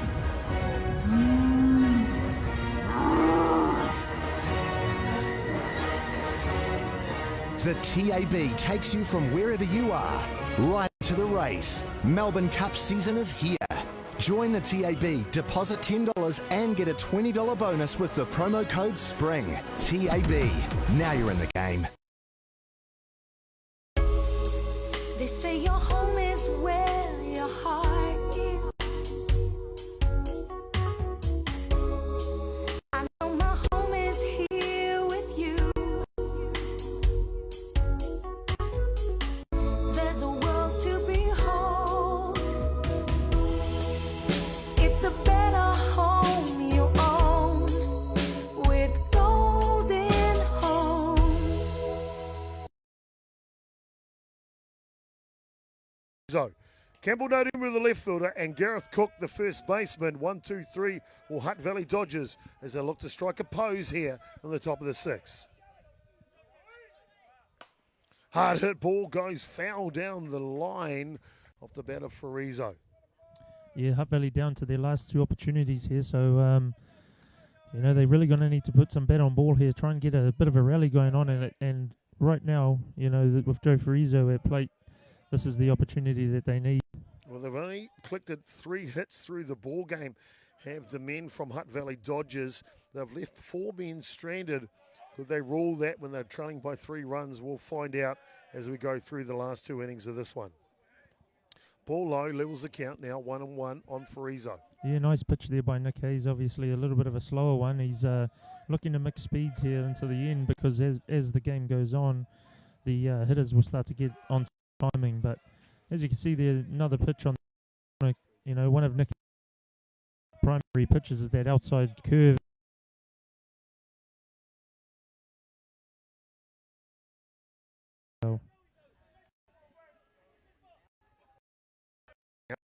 Pitch from Hayes will level the count now. Well, it's great to have you along watching this grand final, the 56th edition of the Vic Guth. And let's have a bit of fun while we're watching the grand final. I know you're watching it on multiple streams here, because that's the ability we've got able to do. Softball New Zealand, all the association pages, and of course Auckland United. You know what? Grab your device at the bottom corner or the computer. There's a share button. Hit that. Do that for us. Then after you've done it, tell us, what do you think? Who's going to win this grand final? Give us your prediction. What will be the final score? It's 3-0 now as Farizo picks up the walk and goes down to first base. Share it. By the way, when you do share it, we can see it in the stream. So you go away, hit that share button. Let's get this thing pumping up as we go through the last 2 innings of the 56th edition of the grand final of the Vic Guth. Yeah, great at-bat there by Joe Farizo to get this thing started. It's exactly what Hutt Valley Dodgers needed. Now they can get a bit of a momentum roll on. We'll lead off runner on with no outs here on the top of the for the Dodgers. Now, work first ball to him is outside.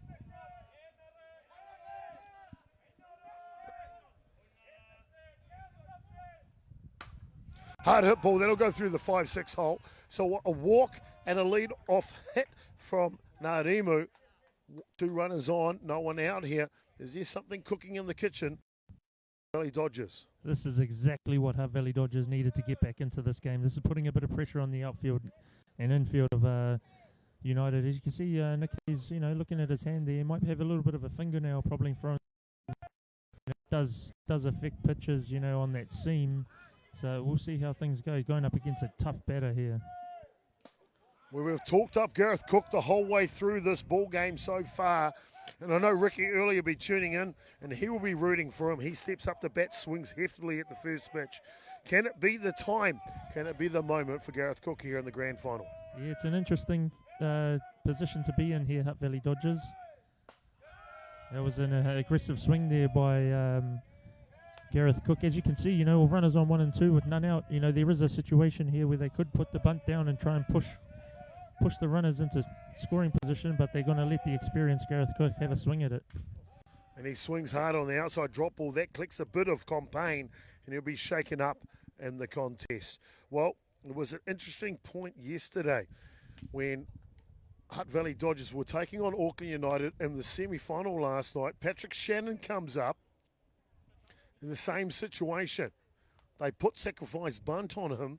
Gareth Cook's playing third base. He misses the bunt attempt. Gareth Cook has a word to him. You know what he says? What's that, Chop? You've changed. You'd never see Patrick Shannon bunting ever, right?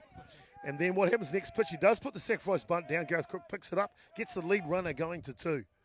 So it's a contest within a contest. Gareth Cook knows all about it here. He'll step back in. 1 ball, 2 strikes on him. Hard hit ball. No, it's not. It's a slow dribbler. Cook trying to leg it out. He will be out at first base. The race by Atiawa coming forward on the play, but it'll move Frizo to 3, Narimo to 2, with only 1 out here.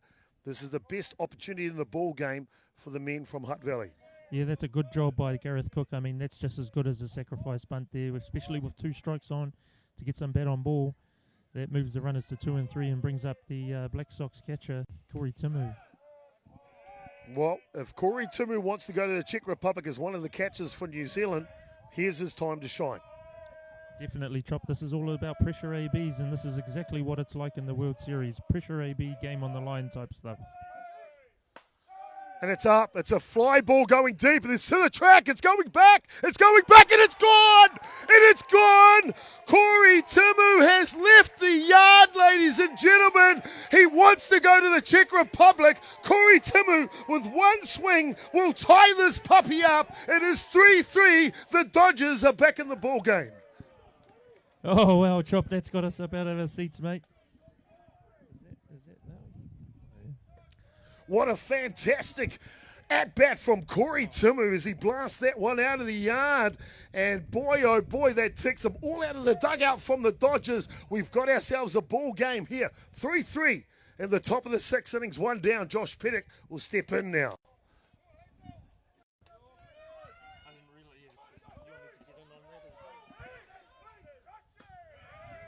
Next pitch from Hayes. That's what you expect. You give up a home run, you pour in a drop ball hard through the zone. Yeah, definitely. Got to keep the confidence up, Nick Hayes. He's pitching a hell of a game. Just made 1 mistake there. Oh, Corey Timu. I tell you what, Joshua knew if Hutt Valley Dodgers win this, could Corey Timu have booked his boarding pass to the Czech Republic? What an at-bat. What a pressure moment. And what a delivery from Corey Timu, the catcher from Hutt Valley Dodgers. And amazing, yeah, definitely an amazing at-bat there by Corey Timu to get that one out. Yeah, like you say, Chop, I mean, sometimes in this game that we love, it only takes one swing for you to give the head coach of the Black Sox a tap on the shoulder, and Corey Timu has definitely tapped someone on the shoulder with that swing. And good morning, good afternoon, good night, says Nick Hayes to his opposing pitcher.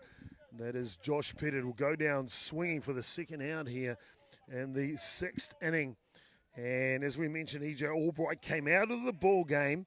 Into third base was Liam Moody Johns. So he'll come to the plate now for his first trip. Yeah, this will be an experience for this young man.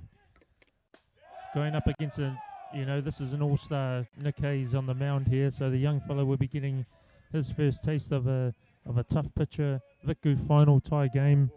Heading into the bottom of the 6th, the next inning. So great opportunity for the young man. That one comes through and picks the edge of the zone. That'll level the count on Udi Johns now.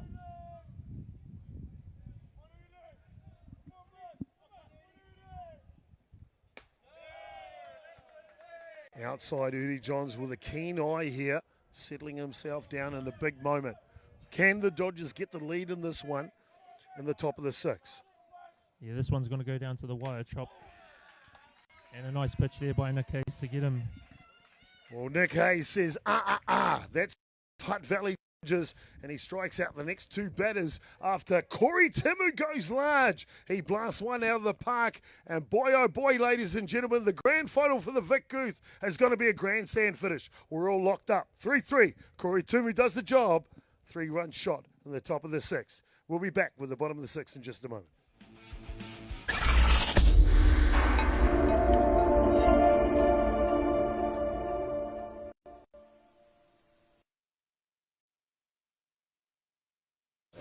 Hi, I'm Sean Regan, Short Crew Manager at Emirates Team New Zealand. Just like to say thanks very much to Hirepool for their support of the team. They're an official supplier. What they give us, along with many other supporters and suppliers throughout New Zealand, is really important. Hirepool, the gear they give us, we're using here at our Auckland sailing base, and we'll be using it in a month's time up in Bermuda when we set up our sailing base there. Thanks very much for your support, Hirepool.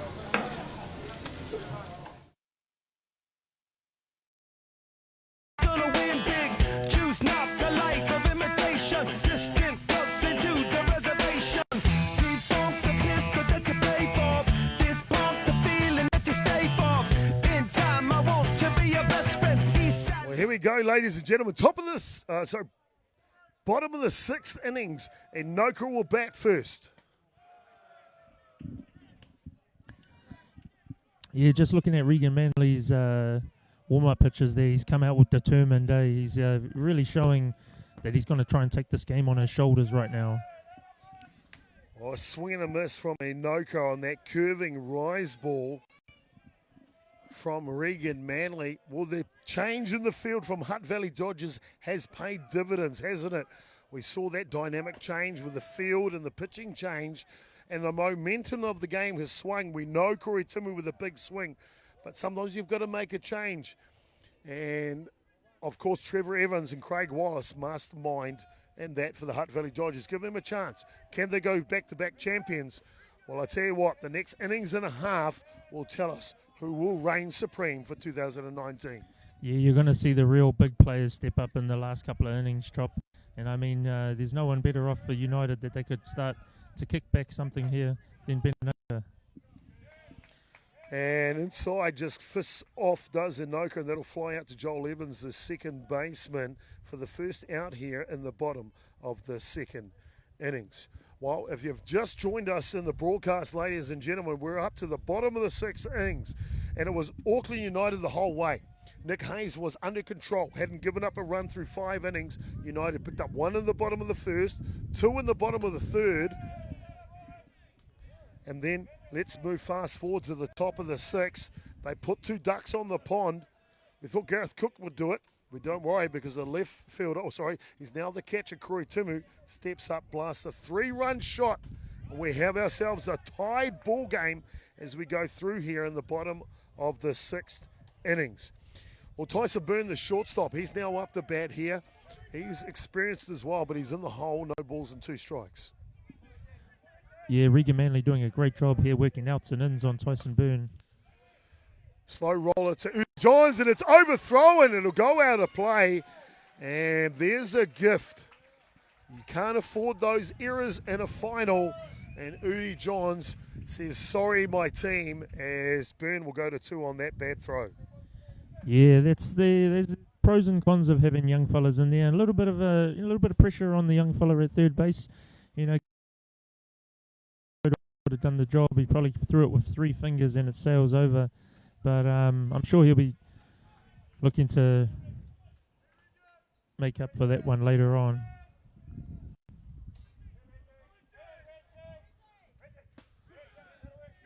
This one gets the outside edge of the zone on the new batter now, the designated player, Thomas Inoka. Yeah, nice pitch to start off the at-bat here by Regan Manley. This is exactly what we were talking about earlier on, Trop. It's exactly what you need. Hard hit ball from Inoka. It's going to work. It'll go in the gap, and they will play the run here as Byrne will come in. The error by Udi Johns proving so costly here. United take the lead. Yeah, nice hit there by Thomas Inoka, just getting out of the reach of Joel Evans. He just got a glove tip to that one. And the error by the third baseman comes back to bite Hutt Valley Dodgers in the bum this one. Well, it sure does indeed, and Auckland United grab the lead here as they answer those 3 runs from Corey Timu in the top of the 6th innings. Thomas Anoka drives that one the other way and plates Tyson Byrne to come across home plate. United get the lead again. Boy, oh boy, that error at third base proving costly. We wondered when he'd come into the ball game, ladies and gentlemen. We saw him at first base coaching to start this one. There'll be a pinch hitter coming into it.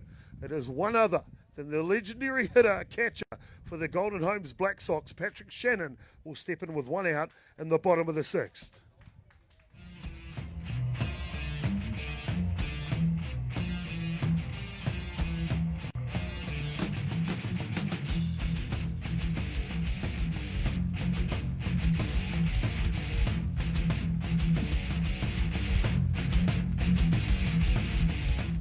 Patrick Shannon steps in with Metallica in the air. 1 down here, bottom 6. And Noka scoring at 2 position.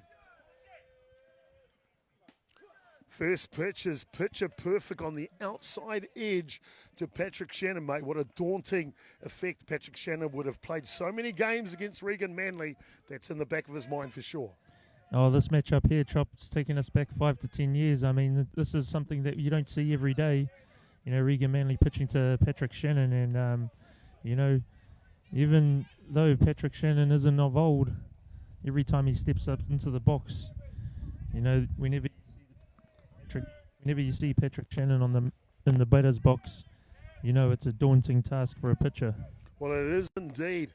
And he's in the hole here, no balls and 2 strikers. Shannon, and he takes one off the arm. He wears that elbow guard because he's so close to the home plate, does Patrick Shannon. And he'll pick up another hit pitch and will go down to first base, the first one of this contest, and he'll get a reprieve. They'll send out the designated runner for Shannon. Yeah, as Paddy heads back to the dugout, he gives Regan a bit of a nod and a wink as Regan says sorry for that one. Well, true gentleman is Regan Manley on the mound here.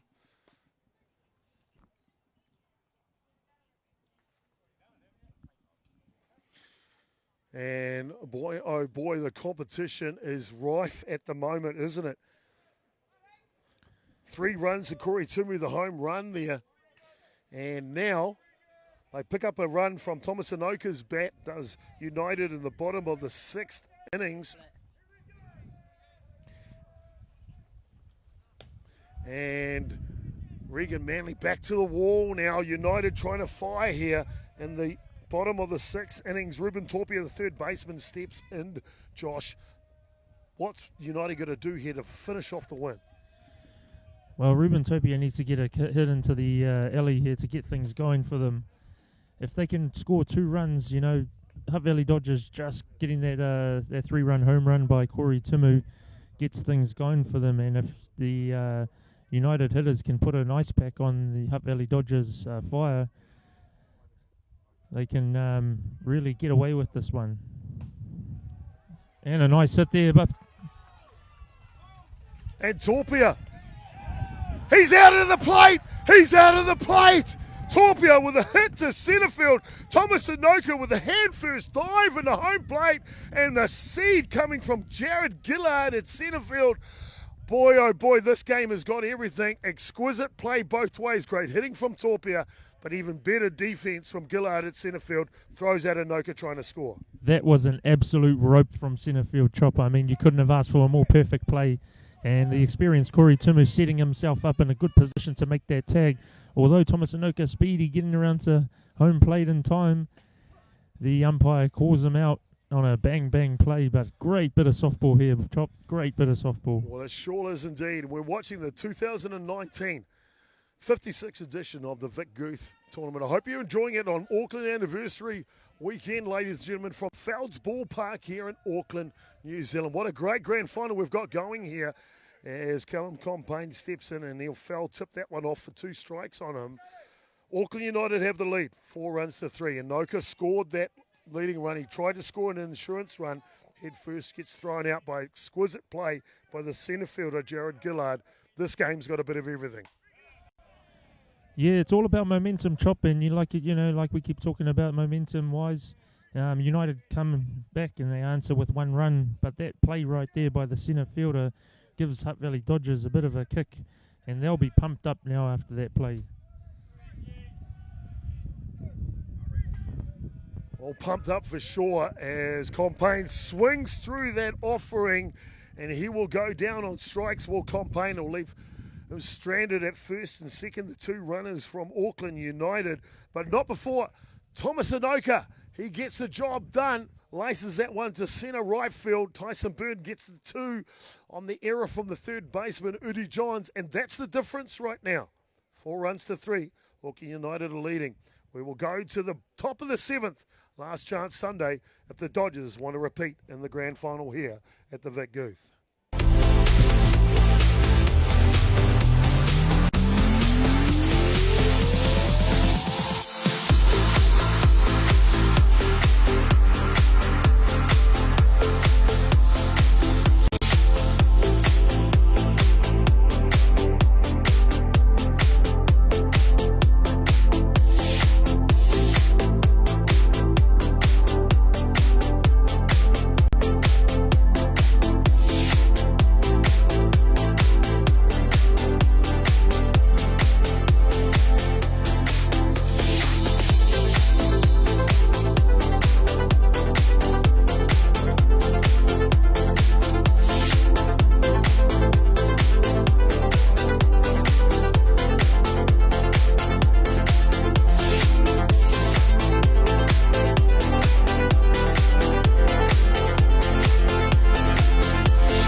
Started, that'll be Hutt Valley Dodgers mojo if they will step into the box here.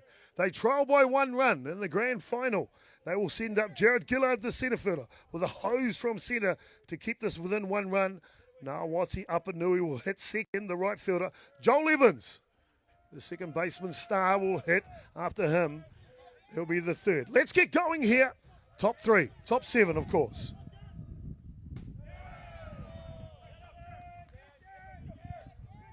That first delivery just outside from Hayes. 106 pitches from Hayes in this ball game so far, 60 of them strikes, 47 balls. The next 20 pitches will have to be his best to win this one for Auckland United.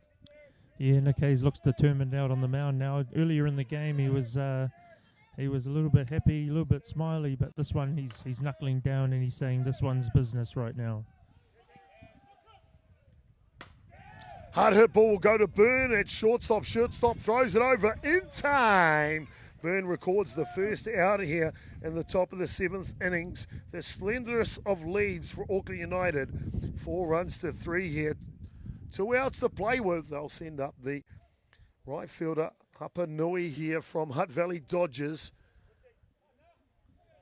Yeah, Nawari Apanui has been hitting the ball well. He's got 2 hits and down in the he's got 2 hits down in the 9 hole. And who better you could ask for Hutt Valley Dodgers up after him than none other than Joel Evans. Well, that last pitch from Hayes, drop ball on the outside, just flinging his pitching finger. Is Hayes still okay to finish this one? Low lifter outside, misses. Yeah, Nick Hayes is really going to have to knuckle down here. If he can get this guy out and set up Joel Evans for the last out of the game, it's going to be a real battle heading into the last at-bat. Comes down outside, and Apanui will take 3 straight balls here with 1 down in the top of the 7th innings. We know Hutt Valley Dodgers need 1 run to continue in this ball game, 2 to get the lead.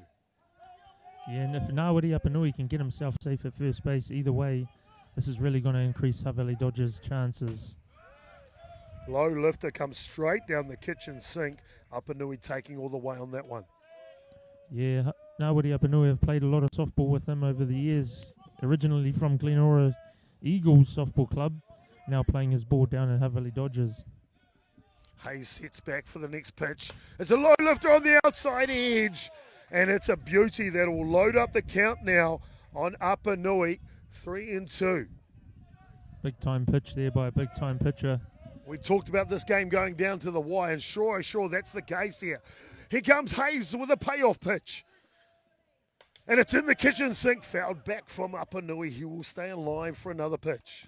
That's a nice job by Nick Hayes. If he's going to have success in this at-bat in particular, he's really going to have to challenge Apanui. He's going to have to make Apanui earn this hit if he gets one. Well, there's nothing given for free at this point in the grand final of the 56 Vic Guth. Auckland United leading by 1 run here, 1 down in the top of the 7th.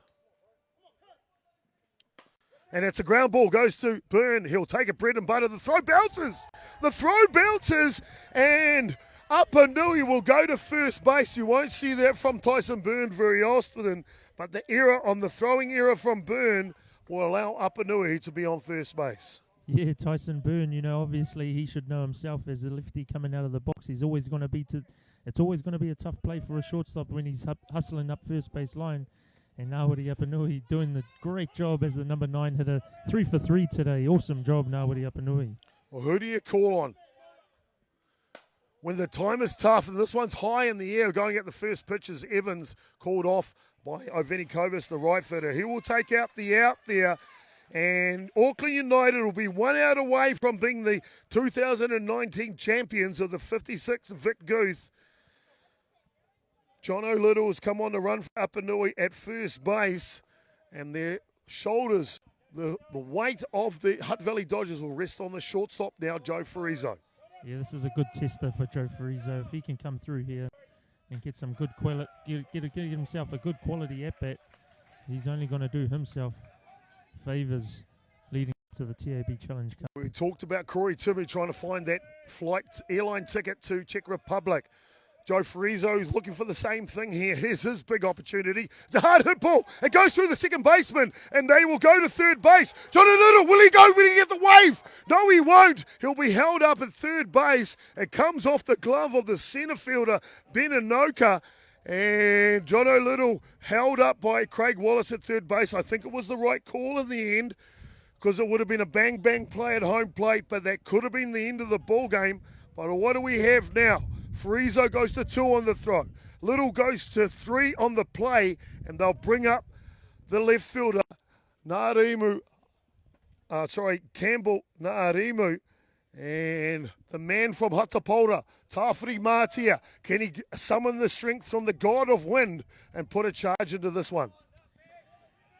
Yeah, it's going to be an interesting battle right here. Obviously, Nick Hayes, he's got 1 run to work with, but he wants to get out of this one quickly. With a free base open, there's always the possibility that they push Narimu to first base. But yes, indeed. We've got ourselves a grandstand finish here. First ball is outside to Narimu. Trailing by 1 run are the Hutt Valley Dodgers. This one comes down the kitchen sink for a strike and level the count. 2 runners in scoring position now. 2 outs, remember, just 1 out away from Auckland United picking up the championship title for 2019. 1 single away from getting the lead for the Hutt Valley Dodgers. And Oka at centre field is shallow. Down low, Narumu picks up the foot. He might think second about that next time. He would have taken a base because that would have loaded them up for Gareth Cook. We've talked about him the whole time. He's waiting on the on-deck circle, Gareth Cook. 2 balls, 1 strike to count now.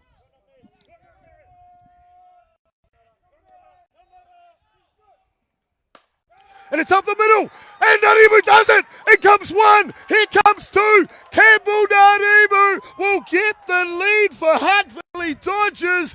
This is a seesaw, ladies and gentlemen. It's a playground you won't want to play on. Oh, there's an out at third base. There's an out at third base. Who is it? Who is it? Is it the second one or the first? Well, waiting for the call. Day 14 makes the call out at third base, but who is it? We will find out if we've got a tied ball game. We're waiting for the official one. Craig Wallace is not happy. Joe Farizo is also not happy. He was the runner from 2. He must have been called out. So the game is tied up. 4 runs apiece. Little scores on that hit from Narimu and Farizo. Missing third base can be the only decision by Dave 14. What a big call in the grand final. But Dave 14 is right there. He says he misses it. He must have missed it, ladies and gentlemen. Boy, oh boy, this one's got everything. We've got ourselves a tied ball game. We will go to the bottom of the 7th. AU, can they win it in the bottom of the 7th? We'll find out when we come back.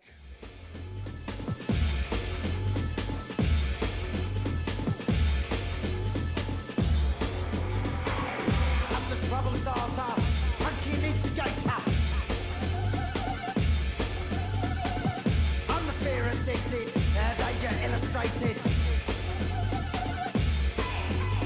I'm a fire starter, twisted fire starter. You're the fire starter, twisted fire starter. I'm a fire starter, twisted fire starter.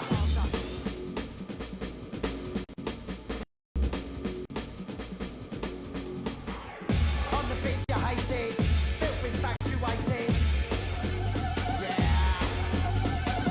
On the plate you tasted, fell intoxicated.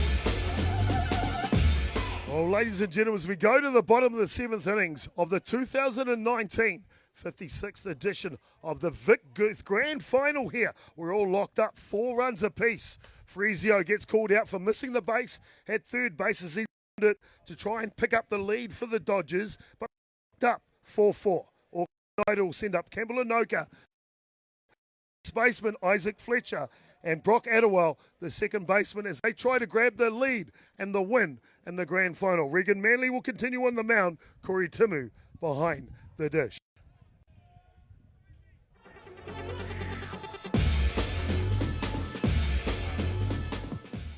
All set to go here now. Manley has the selection. Drop ball, that is low. That'll go back to the screen. 1 ball to Campbell Anoka.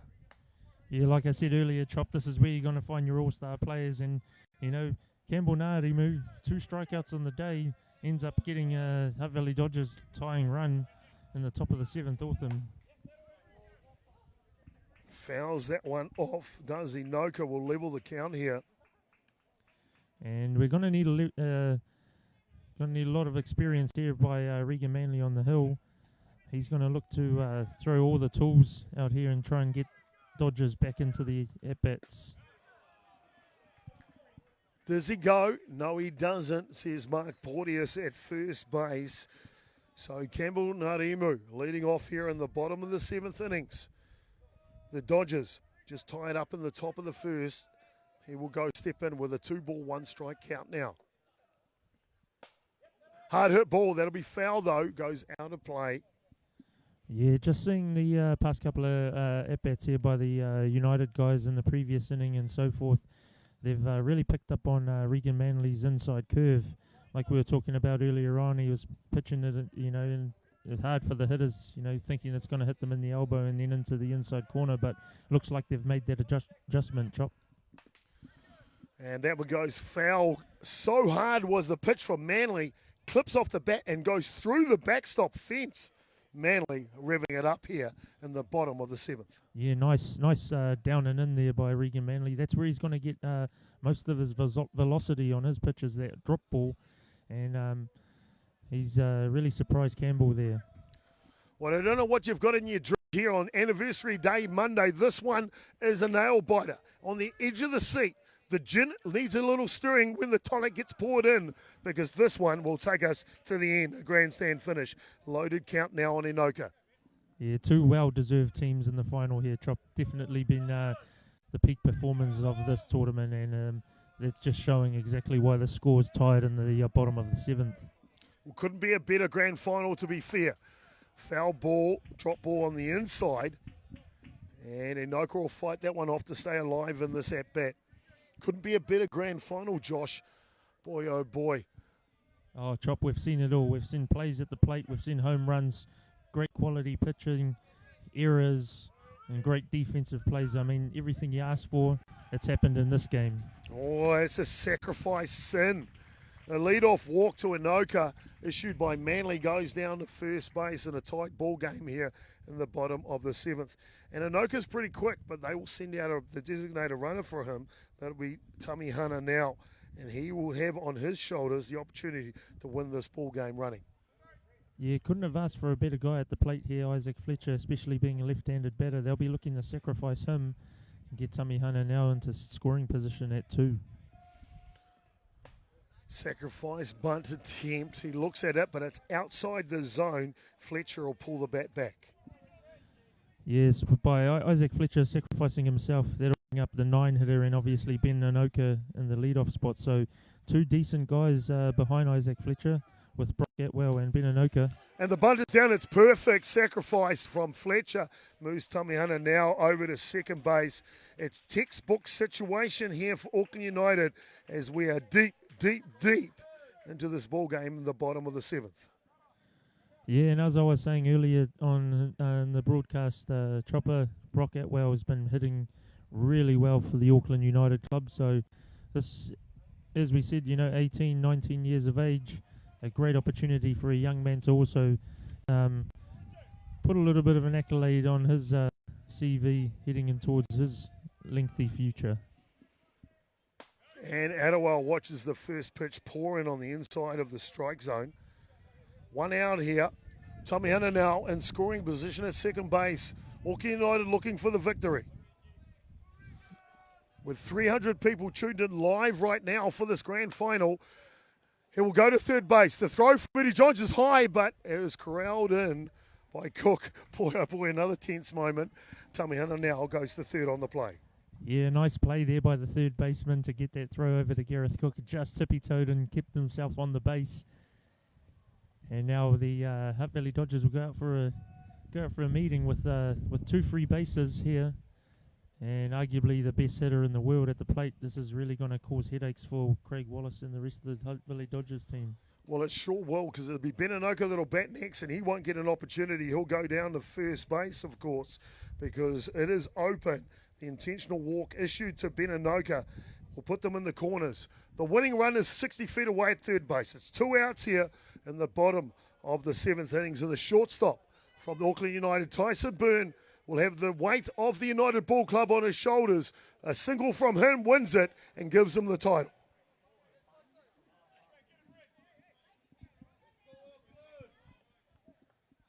Yeah, Tyson Byrne, a very experienced hitter. He's played a World Series. He's a World Series champion, and he'll be thriving on this situation. I mean, it's a great opportunity here for Auckland United. I mean, they've got nothing to lose.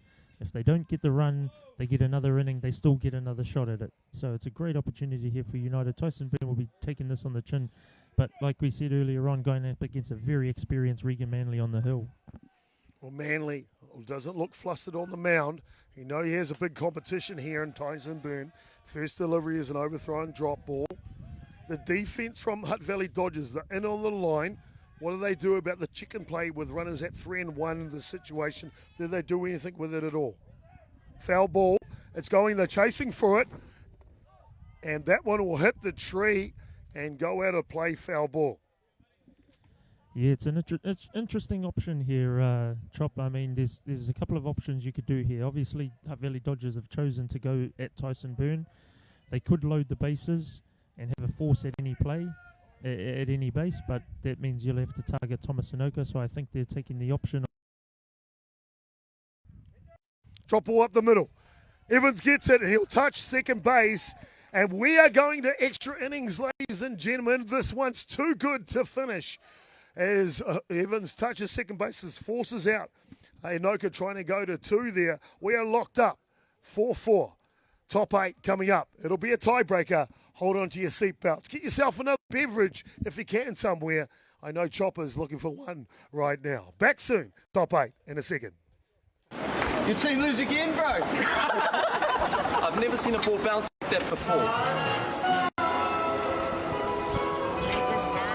The weekend's for calls. Make yours at tab.co.nz.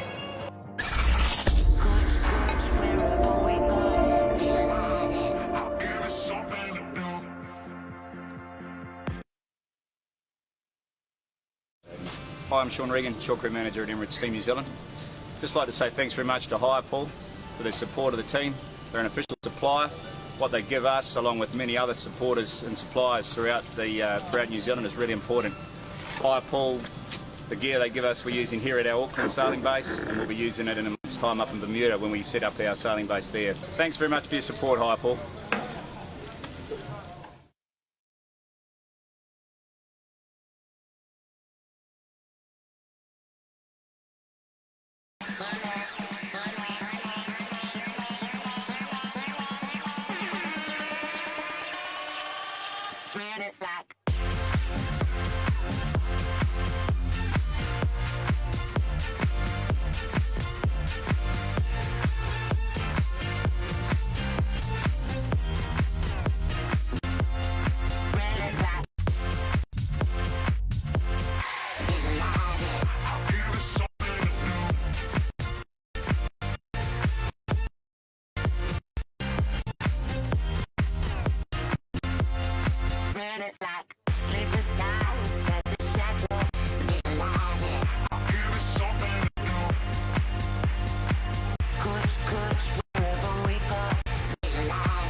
Hello everyone and welcome back to the action.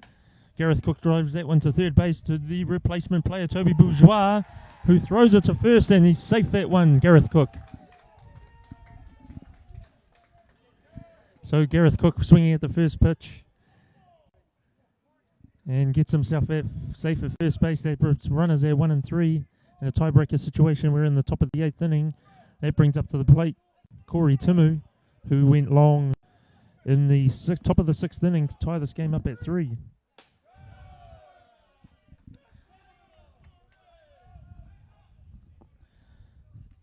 So a great start here for the Hutt Valley Dodgers. Gareth Cook getting himself at first base.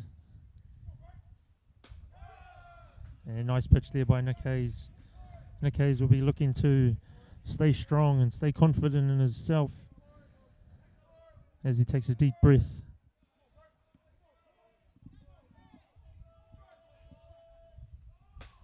And Cook's off stealing. He takes 2 with ease. So a nice job there by the ex-rugby league player Gareth Cook down the west coast. Gets himself safe at second, and that puts runners at 2 and 3.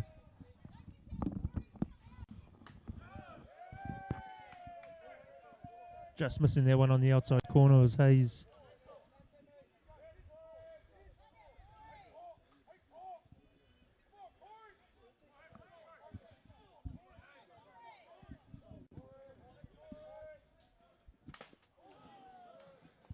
That one fouled back, getting Kellen Compain right and square in the middle of the mask.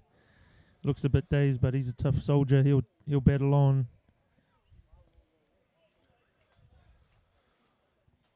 Well, Josh, what an amazing grand final so far here. The first tiebreaker innings, top of the 8th. We obviously Cook and Narumu. Well, Narumu replaced by John Aluru, of course, running. And they're both in scoring position, 2 and 3. Home run hitter Corey Timu up to the plate here. Frisbee outside. Yeah, this is Hutt Valley Dodgers' 4th time seeing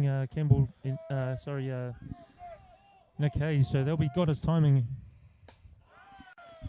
Well, his timing's not quite good enough as Hayes picks up the strikeout, swinging on the outside edge of Timu.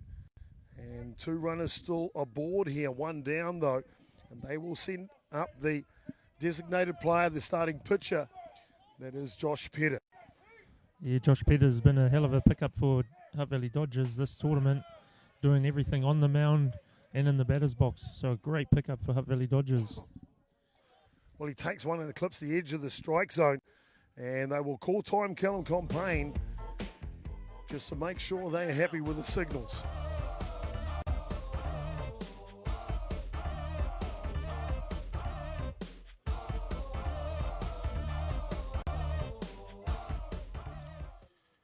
Well, as the clock strikes 2 hours and 33 minutes in the broadcast, Josh Pettit has a chance to get the lead here for Hunt Valley Dodgers in the batter's box. And he strikes at one. It goes to the corner. Will it land in? No, it'll go foul, and it'll go foul deep. Yeah, Nick Hayes and Kellen Compain just having a bit of a meeting there as Josh Pettit has been hitting Nick Hayes really well this game. So they're trying to find a bit of a recipe on how they can get this guy out and stop him from scoring these 2 runs. Well, it's a big opportunity here for Josh Pettit. Time called, and Compain is not happy. He will go out and sort those signals again.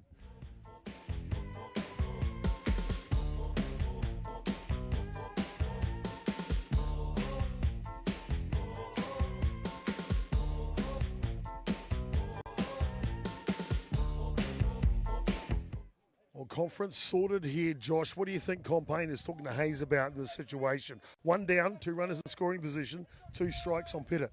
Yeah, like I said earlier on, Josh Pettit and Nick Hayes have seen each other a long time down in the Hutt Valley Wellington competition.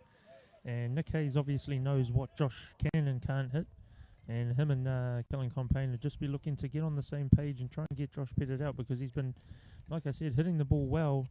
And he seems to be really playing tic-tac-toe with the left fielder.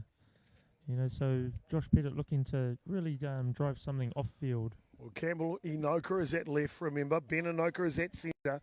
Alfonso Vinikovas, where Pettit has not gone once, is that right? Yeah, it could be an interesting tactic here. I'm not sure if Nick Hayes wants to go inside on Pettit, but it's an option that might surprise him at the least. Rise ball up top, that's a waste pitch of sure. 1 and 2 now the count, Josh. Yeah, Nick Hayes seems to be, favouring one of the fingertips. I think, it's been a long weekend here at the Vic Guth, and sometimes pitchers have a little bit of a struggle, with fingers and arm pains and those type of things.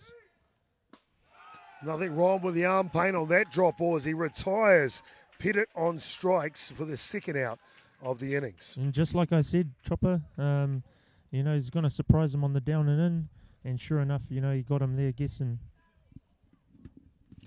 Well, with Udi Johns coming in for E.J. Albright, it looks like Craig Wallace is going to make the change and bring E.J. Albright back into the ball game. He will re-enter. Here it is, a groove slightly transformed. Just a bit of a break from the norm. Just a little something to break the monotony of all that hardcore dance that has gotten to be a little bit out of control. It's cool to dance, but what about a groove that soothes and moves romance?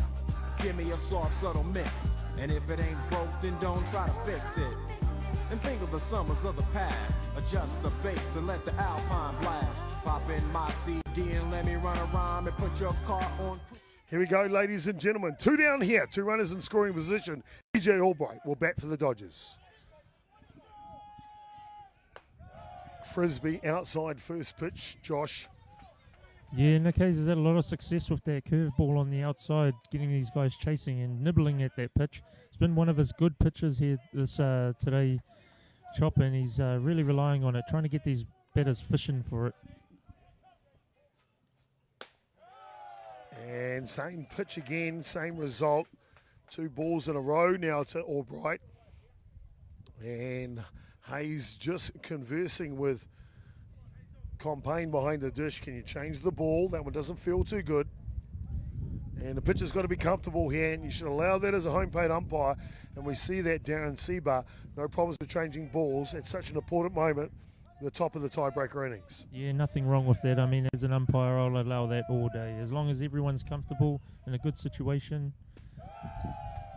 Down low, he can't find the strike zone again. Just all of a sudden here, Nick Hayes has lost the strike zone. Yeah, like you said, Chop, his pitch count's well over 100 now, so the fatigue is a little bit setting in. Whereas on the other side, Hutt Valley Dodgers, Josh Pettit and Regan Manley sharing the load. Well, no one up in the bullpen for the Auckland United Ball Club at this point, as Nick Hayes will issue 4 straight balls. That'll be 137 pitches thrown in this contest today for Hayes. Yeah, that's a lot of pitches, Chop, out there on the mound. As much as Nick Hayes is a physical athlete, he'll be struggling with the pitch count coming out anywhere up over 140. But at the same time, with the free base open, giving EJ Albright the green light, now the young fella has to step up and really make something happen here. Well, Jared Gillard steps in to go to work here. Ball low. The Temper Zone Junior Black Sox bronze medalist from Prince Albert last year. And played some amazing games there in the semi-final against Japan. On the final day did Jared Gillard. But nothing more important than right now with loaded bases in the first tiebreaker innings, we're locked up 4-4. Drop ball comes down through the heart of the zone. That'll level the count now 1-1. Yeah, that's a nice comeback pitch there by Nick Hayes. Obviously 5 balls in a row to come back strong. Shows that he's still got command of his pitching. Well, Hayes, methodical on the mound now. Drop ball just overthrown. The line was perfect, but just too high. Gillard not tempted. Gets himself ahead in the count, 2-1. Yeah, that's a good AB there by the young fella. He's just got to make sure that he just takes as much as he can, swings at the one down the middle. And he swings that one down the middle, but can't make connection. And that'll move the count now even. Yeah, big time pitch here for Nick Hayes. You know, obviously the count 2-2 loaded bases. And he's got a little bit of room. He's got one pitch to spare. Whether he wants to pipe this one or try and get the young fella fishing on something on the outside. Biggest at-bat of Gillard's career. And he strikes him out, does Hayes. He throws that outside lifter, and it's a beauty. The best one of the contest from Nick Hayes, and it will leave them stranded. The bases are loaded as we'll go to the bottom of the 8th, locked in. 4-4, Auckland United trying to break this one and win the grand final.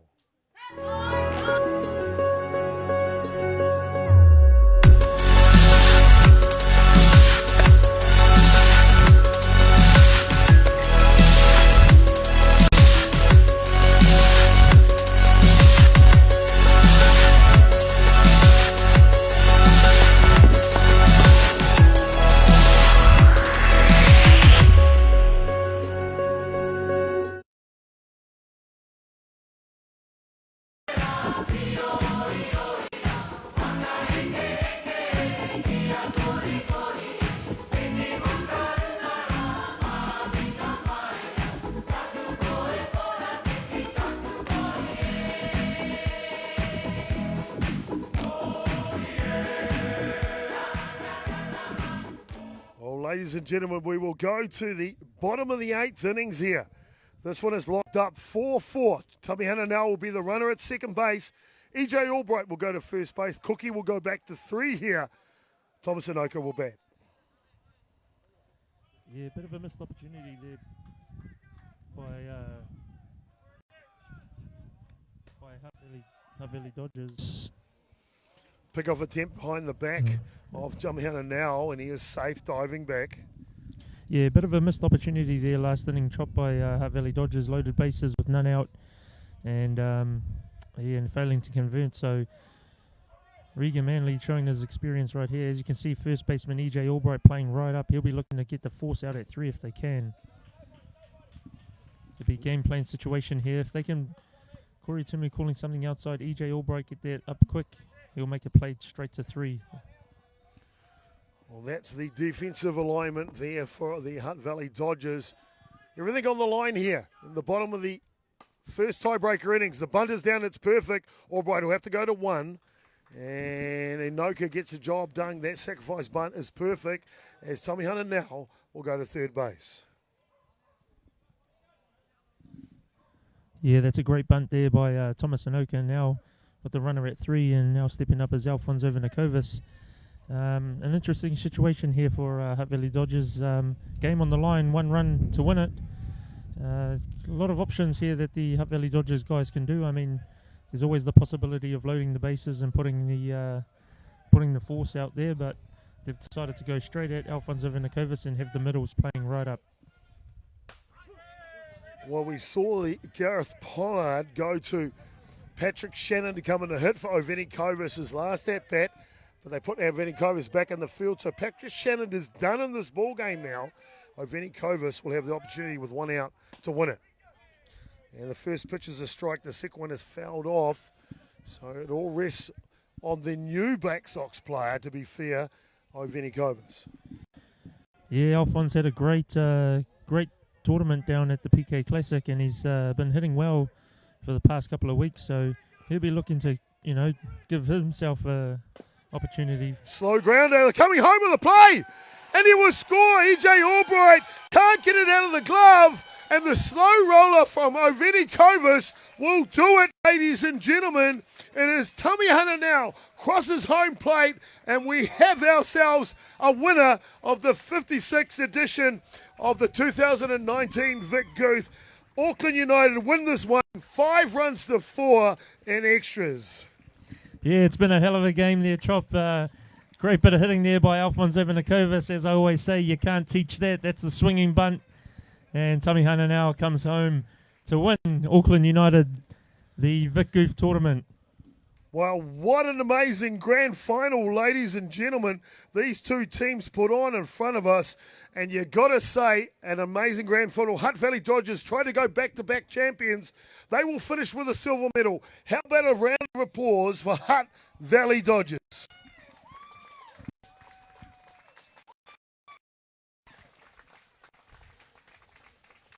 And of course, the winners in this one, 11 hits to 8, 5-4. Your champions for 256 Vic Guth is Auckland.